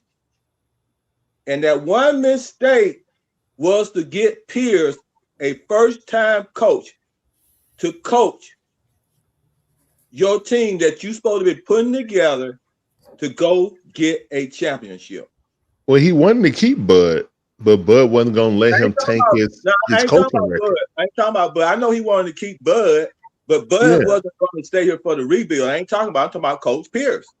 Yeah. Coach Pierce was hired to lose. He was hired to lose. He wasn't hired to lose. He was hired to develop. He wasn't hired to lose. He was hired to lose, Kool-Aid. He came from the Sixers. He was a part of a process. I'm telling you what Travis had put out there. His biggest mistake was to get a development coach to put with a team that he trying to build a championship with. Okay, that was it. That what he said. I'm telling you what he said. He said I know what he said. And I remember him saying that, Kool-Aid. Okay, so therefore, his development. So therefore, when he put that team together, and he almost got. Let me tell you, that team that he got when they made that move, and wrestlers forced him to go ahead and fire Coach Pierce to move off here, to go to the next coach, to Coach Nate.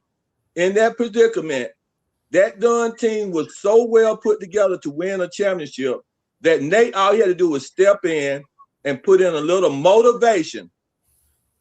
Because it wasn't his team. Okay? It wasn't none of those players was Coach Nate's players. Those team were put, that was a pure Travis player team. Yes. And that team dang almost got us to a championship. One step on a doing referee foot, came very close to get a championship. But after that, let me tell you something. I'm gonna put it like this. Man, the Wizards. After that, guess what happened? The league happened. The NBA happened. They started changing rules. Why? They changed the rules to stop Trey Young. Why? The first rule they changed was when he was getting those foul calls. No, they just stopped it against Trey, man. Everybody else can still do it. Shea Gilgeous-Alexander took it to another level. They still can get away with it, and then they can still do it, and Trey can't even do it. Exactly. SGA can still do it. Well, once Trey Young cursed out Turtlehead, it was over. He's never gonna get it. Once he cursed out or whatever, either way, before he cursed out, you know what coach, the next coach, he went out there and started complaining, talking about that wasn't basketball because of what Trey Young was doing and getting people into foul trouble. Well, so at least he's consistent. He's doing it against SGA now. Steve Nash. He said the same thing about SGA. Right. But SGA is the face of the NBA, so they're letting him do that. That's why I say if Trey would have just took the villain role, he would have got those. He would still be getting those calls. But since he didn't want to take it, to the villain role too. But they changed. But then they changed. And this is the problem with it. They changed the rule.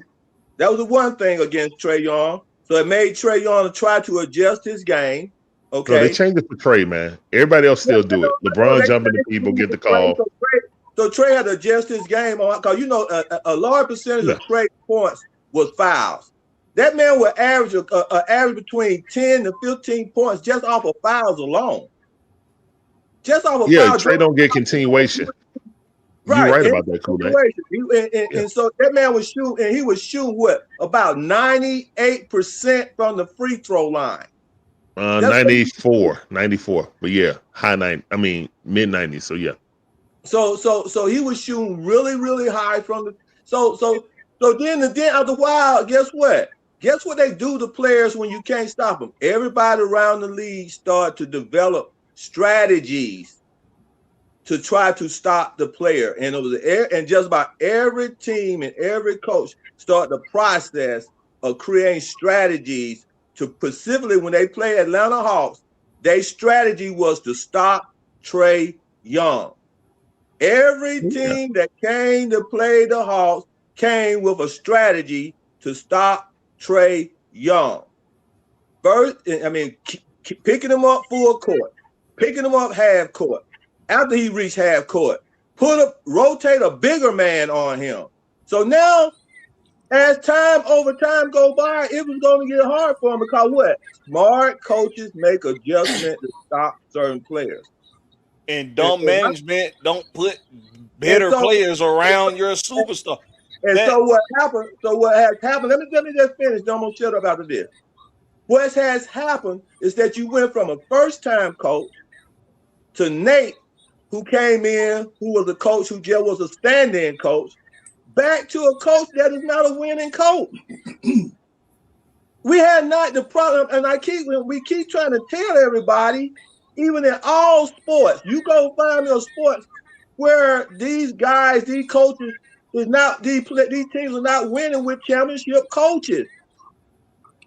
Come on, man. And if it's a player, and then if it's a coach that wins that has not ever been, you can see that great potential in his habits, and then his pedigree from who he came up under to get that first-time championship. Look at the guy over there with Detroit. They rotated players. They were rotating players for every year they were rolling and putting new players in till they got the right coach. Look what their 3 coaches they went in the last 3 to 4 years. Look where they at now with the dude who they got now. And now he got the players that he want. Cunningham looking like an all-star. It's the coach, man. It's a team full of dogs. We just can't just put it all on Trey Young when Trey Young, we ain't talking about the players. Give me a championship coach and let me see Trey Young lose with a championship coach like the way your boy Luka got when he went over there to Dallas. He had a championship coach. But that's Rick Carlisle quit. He said, I only want to coach Luka. I'm finished, man. Let me see Trey Brainy. I ain't talking about putting the players around. Oh, put the players around. Give me a championship coach first to pair him with. A real championship coach to pair him with, and then we start developing the players around him and going to draft the players. Now. Go ahead. Hey, Blackberry. Let me add a little bit more to what Kool-Aid was saying. Not a fake championship coach. Yeah, not a facsimile. Not a cosplay one. Yeah, this is not. You play a championship coach on TV. Yeah, this ain't that Dragon Con. This ain't Dragon Con. That's what we got right now. Yeah, we got Dragon Con. Joker walking around with stormtrooper helmets on. Ain't even been in a Boy Scout. At any rate, stormtrooper. But in addition to what Kool-Aid was saying now, and I got to go back to the player situation. Now, Dam just left. And the next thing after all of this discussion comes is efficiency. Now, word of the day. I mean, baseball players don't hit 100% of the pitches thrown to them. Basketball players don't shoot 100% from the free throw line. They don't shoot 50, 60, 70% from 2-pointers. They don't even, you can't even get 50% from the 3-point line. Okay? You get the points that you get. You make a good cut at it, and that's all you can do. That's all you can do. Take the best shot that you can. Hopefully you can take the best shot that you can. But first of all, you got to be able to shoot. Trey Young, when he came here, this man carried this team on his back so many freaking times, it's just ridiculous. His little back. His little 160-pound before he go to the bathroom back. But you know these people don't care about that, John. And see, that's what I'm saying. They don't care about it. And what that allows them to do is to just talk all kind of crazy stuff. But that's why I'm here to drag them right back to where they supposed to be and be factual about what the situation is. Okay? Kevin Herter couldn't hit the water with a boat. Bogdanovich, he couldn't shoot. Same thing with Bogey. Same thing with Hunter. You know, all of these people that you supposedly put around this man to help him, because as the point guard, the way that I was raised up, and I know that's the way Kool-Aid was raised up, point guard is a facilitator. Okay? He's supposed to be able to shoot just to keep the dogs, to throw the dogs off the scent. That's his job. He just, he's good enough to where if he needs to take over a game, he can. If he needs to contribute, he can. But his job is to bring the ball up and distribute and get it to people and give them an opportunity to shine. Because when you get the pass, he's giving you the pass to where you're open. Now, if you're going to stand back there at the three-point line and pump fake, and the man just keep easing up on you while you pump faking, how the heck you going to have a shot? Now you got to go pass it to somebody else. Okay? Then you miss the shot, the wide open shot that he gives you. This is what's been going on ever since Trey Young has been here. Then these people have the nerve, the gall, the uncooked raw chitlins that are going to be talking about how bad Trey Young's efficiency is. It was the same thing with Mookie Blaylock when we had Danny Manning. Now, when Dominique was here, Mookie passed it to Dominique. Okay, I got it. I'm going to handle it. He going to the basket. He dunking. He shooting. Danny Manning passed it to Danny Manning. Danny Manning passed it back to him. Yeah, Mookie Blaylock had to develop a shot, a Who three-point shot. on this team, John? Huh? Who that remind you on this team? They get the ball passed to them, they pass it back. Yeah, Dyson Daniels. Yep. That's Dyson Daniels. Okay. Yep. Now and see this. See, my problem with this is multifaceted. It's a multifaceted problem I have with this doggone team. Look, man, the way I grew up, and I hope I'm speaking for Kool-Aid. I looked up to basketball players because they could do something that I couldn't do. They could shoot. They could dunk. They could do whatever. Right now, what I got on my team right now, man, I wouldn't play 21 with some of these jokers. I'd kill them. At 67 years old, I'd kill them. Get them, John. Because they can't shoot. They don't know the fundamentals of basketball.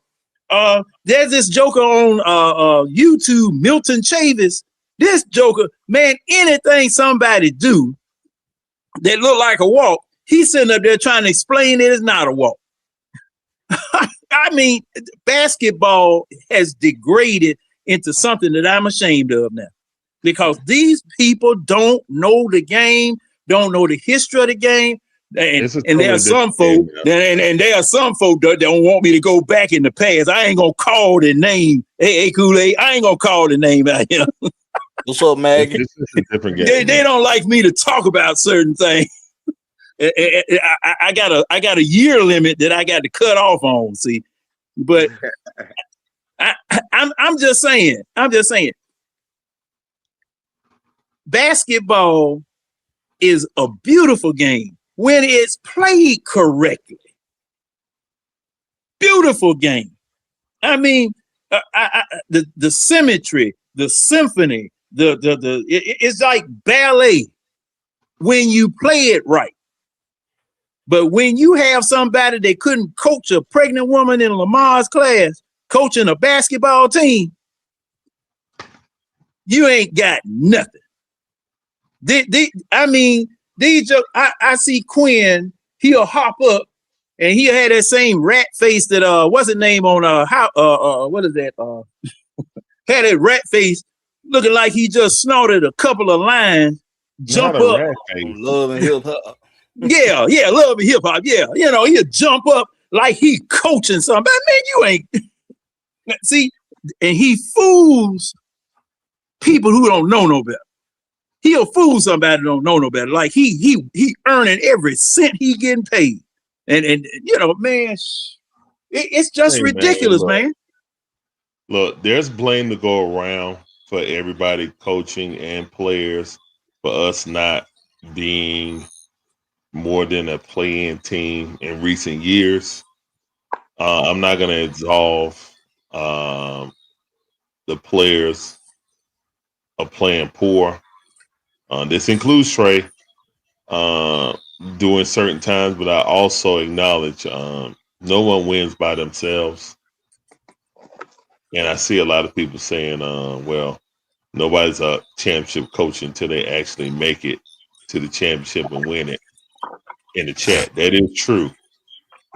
But you could tell, like, it's not like Coach Quin is a new coach or anything like that.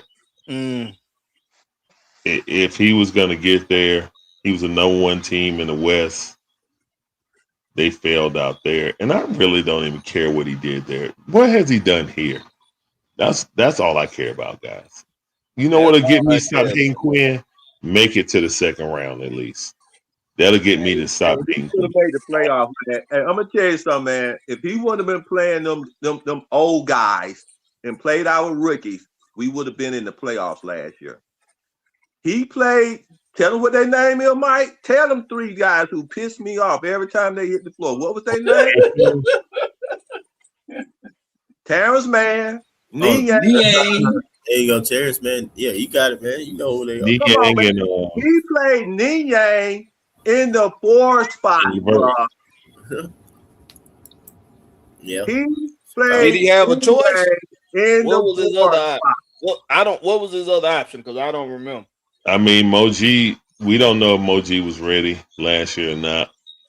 He showed some signs, but his shot is kind of off. More so with anything, Moji is a defensive presence. He gives you effort defensively.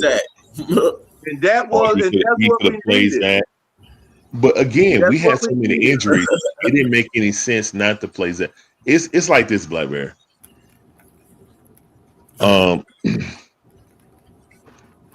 Jalen Johnson was gone, right, for the season. He only played like 25, 26 games. Right. We know that Zach don't play power forward, but that's just, in theory, more shots. Okay, we got the second best player out. More shots can go towards our number one pick. DeAndre Hunter gets traded, you know what I'm saying, to get off his contract. We bring in George Niang, Terrence Mann, and Karis LeVert. Basically, all those guys play more minutes than Zaccharie Risacher. We were a play-in team. We didn't make it out of play-in, even though we had 2 opportunities to do it. What you mean the entire panel? I don't be saying that. We were we basically wasted a great opportunity to force feed Zach and get him acclimated a little bit fast. Yeah, he was skinnier, and maybe his body couldn't take the wear and tear. But you were basically pouring a lot of energy into guys that were not going to be here next year. You were actively trying to get them off the roster. So you spent a lot of times building stuff around Karis LeVert. You didn't re-sign him. Have George Niang in there playing more minutes than Zaccharie Risacher, the number one pick.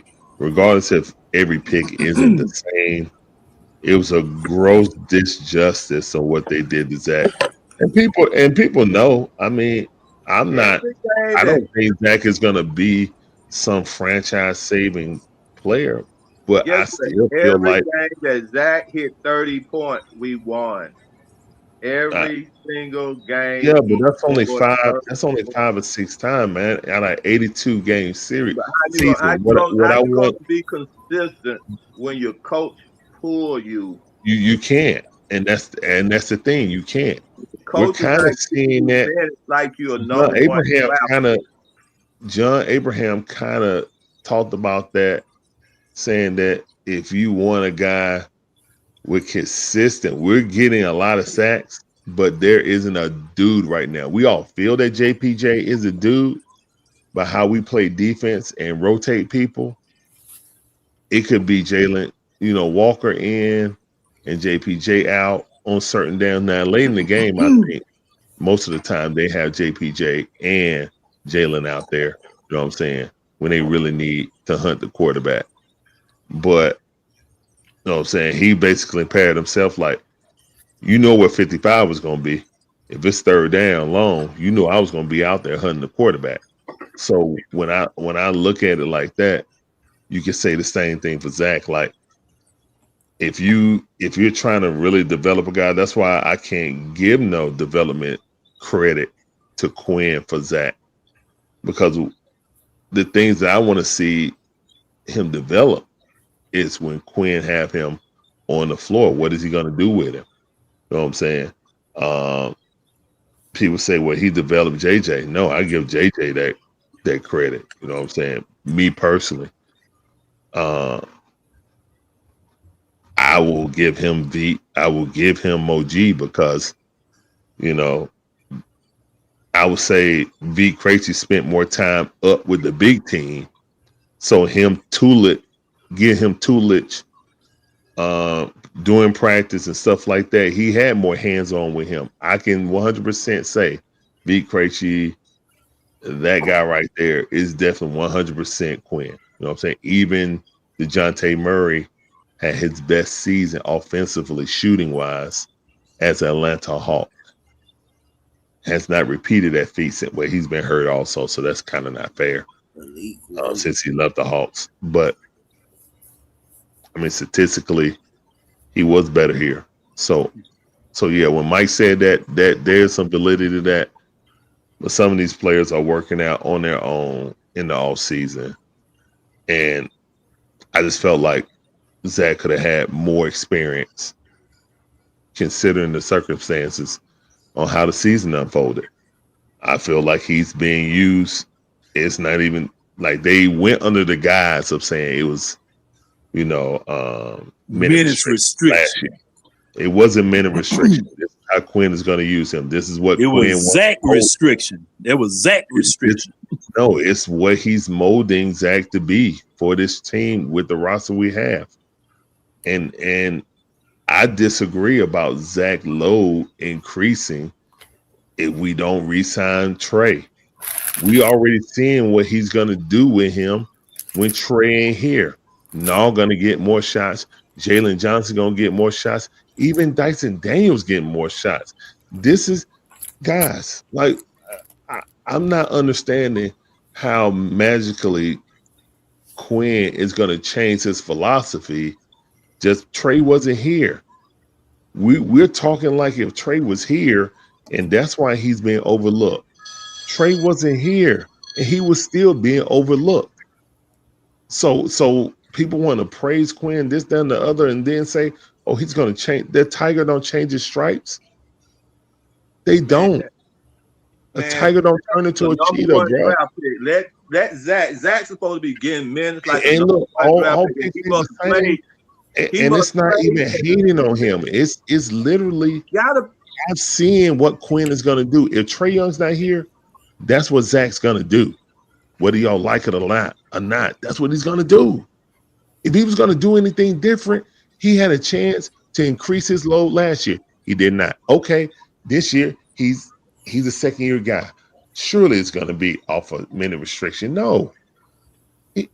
Dude played V. Krejci when he shot one shot in the game, but had over 36 minutes. There's no excuse for that. And then it's another game when King Wallace playing. and he only took 2 shots. It's like, come on, guys. Yeah, look, what? He's not here. So magically, because Trey Young doesn't come back, he's not going to say, okay, no, yes, you're going to do the exact same role that you did last year. Same thing he did with Karis LeVert. Like, he's showing you his coach. Quin is showing you who he is. Believe him. Believe him. It's just that Nah is a really he's a better player than LeVert, man. That's the difference to it. Nas is a better player than LeVert. And LeVert was the better player of the 3 that we had got last year. Okay, that's fair, Atlanta. He said he had Veet sitting at first, and now he's the best shooter. He was the best shooter last year. He played Terrence Mann over. Am I lying, Mike? I mean, I already said it. That's what I'm saying. Now Veet, you have to get rid of players. And Mike said it last year, and I was laughing at it, but he's right. You have to get rid of players to make Quin Snyder play them. To play other players. That's you have to play other folks. Why they got playing time. You literally said it last year, and it was absolutely true. It's absolutely true. We know we wasn't going to re-sign those guys, and you know, Big Krejci was coming back. You know, Zach was coming back, and you were playing those guys over. And we knew we weren't going to re-sign those guys, and you still played those guys in front of Vic and in front of Zach. Yep, it didn't make no sense to me. It don't make sense this year. And I'm not making this a Veet versus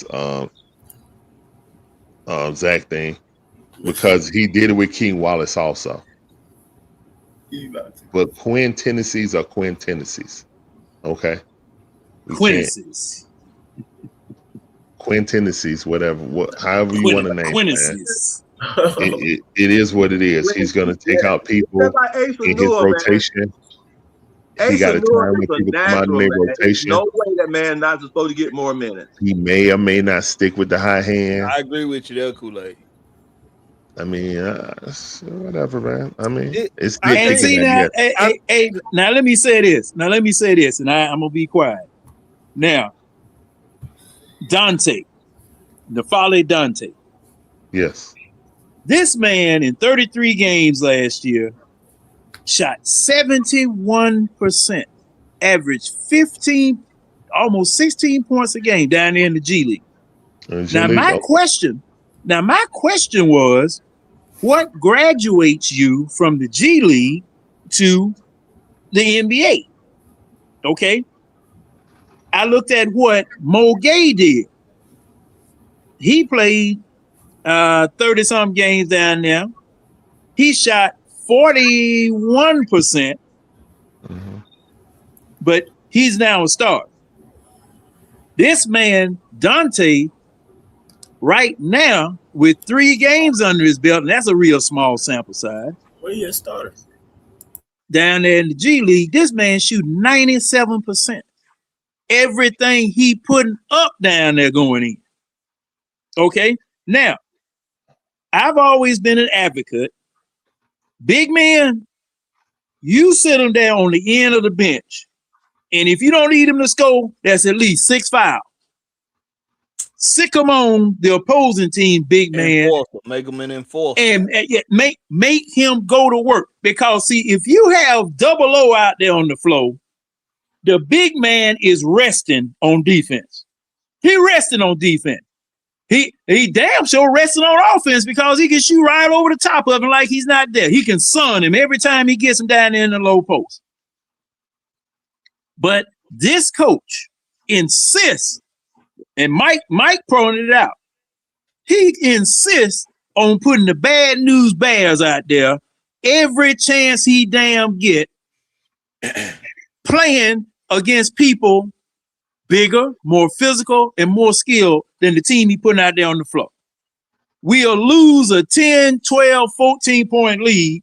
All right, y'all. Well, y'all come on out. Y'all did a yeoman's job out there. Y'all come on out, and I'm gonna put the starters back in. I'm gonna put a bigger team back in there. Sometimes they can catch up. Sometimes they can't. That's why my foot is planted in between his hip pockets all the time, because that's stupid. That's just stupid. You know, you got people, and see something else too. The reason why people had the opinion that the Hawks were going to do something this year was because of the off-season acquisitions. The people that you brought in. Now, KP is going to turn out to be a bust because, see, the man can't even, he doesn't know what he's going to do. They say they got to do some tests and all this type of stuff. Did they did they know that his unavailability was going to be to this extent? Well, we don't know. They sold us a bill of goods, then Kool-Aid. You don't know. Let me put it like this. Blackberry, they sold us a bill of goods. They had to know. Let me put it like this, Blackberry. You would think so. Blackberry. He'll go to you would definitely think so. When he was with Boston, what did he do? I don't know. I know he played in the playoffs. I know that. I don't know about the regular season. But he was sick, right? The eye tested that he was sick as all outdoors when he was with Boston, right? Am I right? I remember him playing in the playoffs. I know he played. Right, but he was sick. He couldn't play as much as he could. Hey, he was coming back when he played in the playoffs. He was coming back. Right. Last he was year he sick. played So that let me 41 know, games. why would you go get a dude that was sick? If you were really smart, you wouldn't go get a dude that was sick. Maybe because I think Damon has some validity to what he said about salary dumping. I agree with Damon on that. That has to be the reason. I think in his so we got another Kobe Zeller. We got another Zeller. No. I think that it was more than that. I think they were giving him a try, but it was a part of it. It gotta be in his scouting report. The salary dump was true. I agree with Damon on that. But I think it was more. I think it was more than that. It gotta be in his scouting report, y'all, that he was sick like that with Boston. So you look. It was.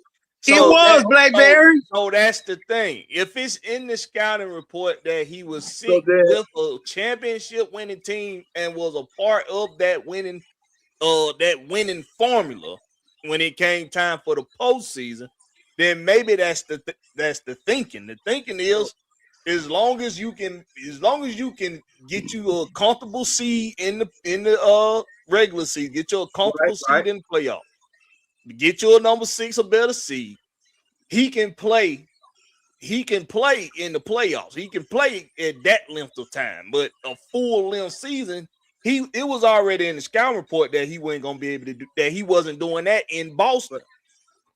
So right. So that's what I'm saying. So if they knew that going in, and they knew it was gonna be like this for the regular season with KP anyway. Nah, not this bad.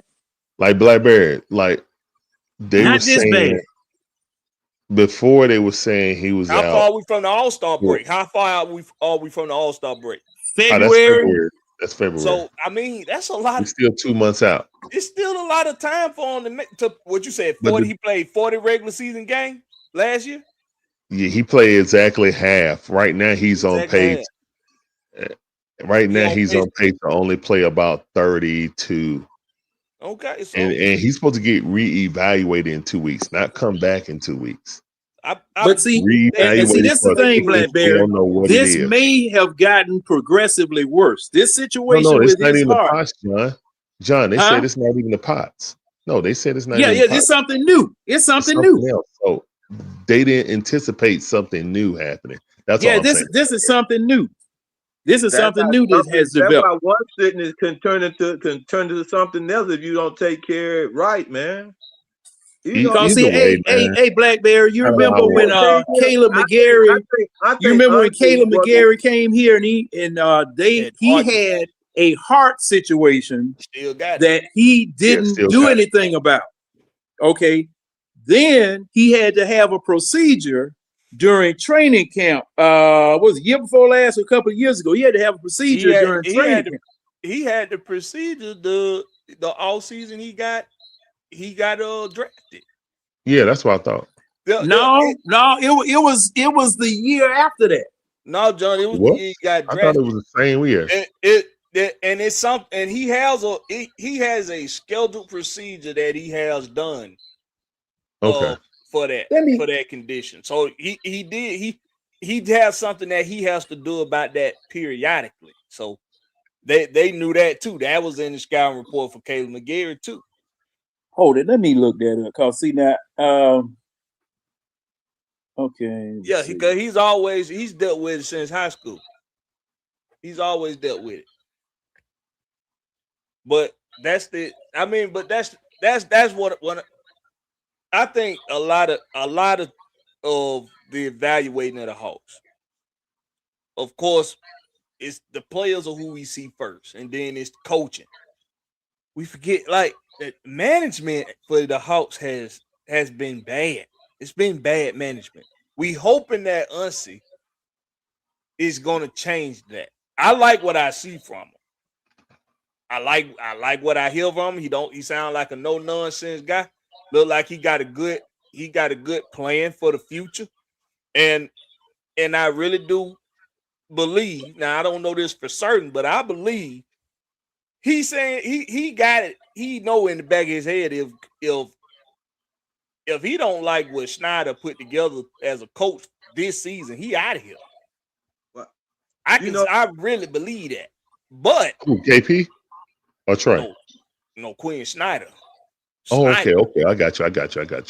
But I think what we got to remember is you can't put the cart before the horse. And here in Atlanta, we've got this issue with doing things in an unorthodox manner when it comes to management of our teams.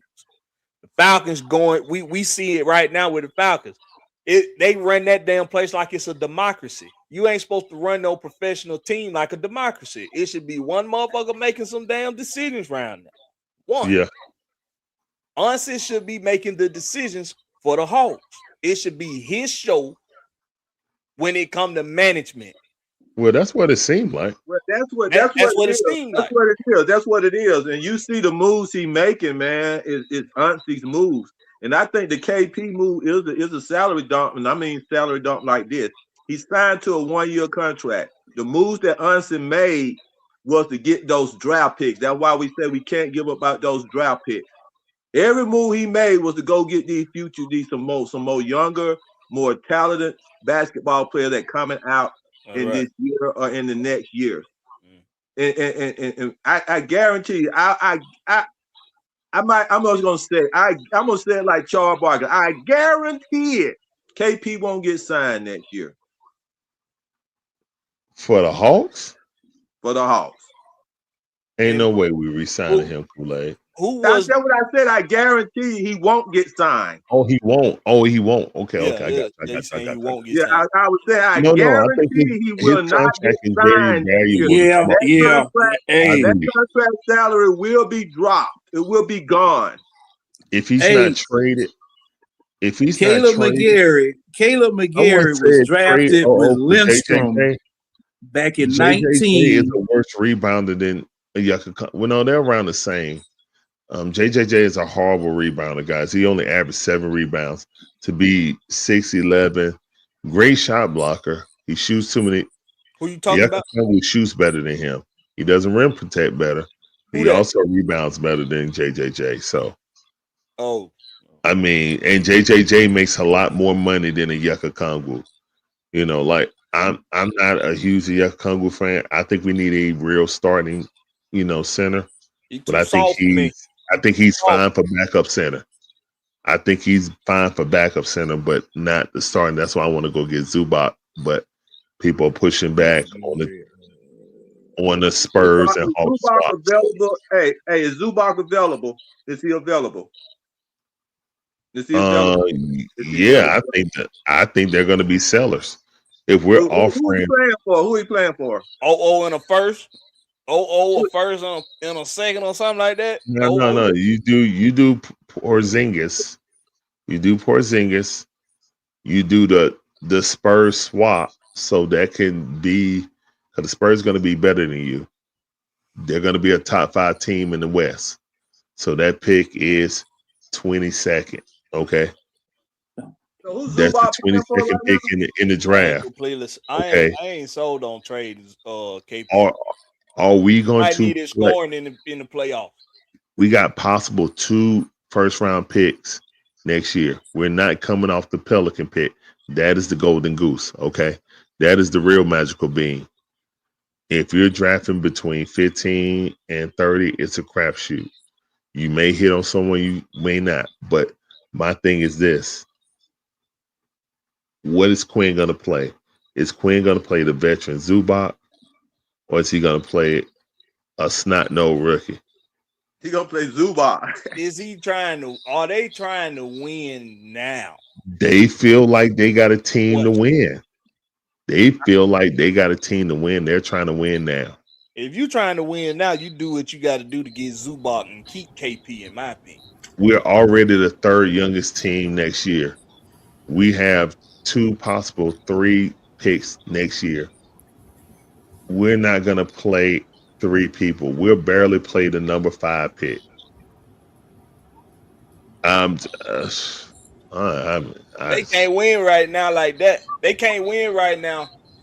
We're halfway developing and we're halfway trying to win. We too goddamn soft. This too soft of a team to win right now. Well, that's it is, and that's our MO. Our MO is cut. Man, hey, look, man, look. And for the record, Caleb McGarry and Chris Lindstrom were drafted in 2019 together. You remember the Falcons went back up in the first round to get Caleb McGarry because Dimitrov had a vision, and he went and got it. And then Caleb McGarry had that heart surgery in 22. Peace. He had that heart surgery in 22. Zubac, I'm going too, man. But Zubac, man, I think that's good. I think if we try to win now, that would be a good move, he finna close it out. Yeah. I know. I'm just saying. I keep that shit on me. That shit on, yeah. I keep that shit on. Yeah. The telephone racks for the drip on me. Keep that shit on. Blowing on the Zion, sipping lean. I keep that shit on. Bad bitches recognize me. I keep the shit on. I keep that shit on.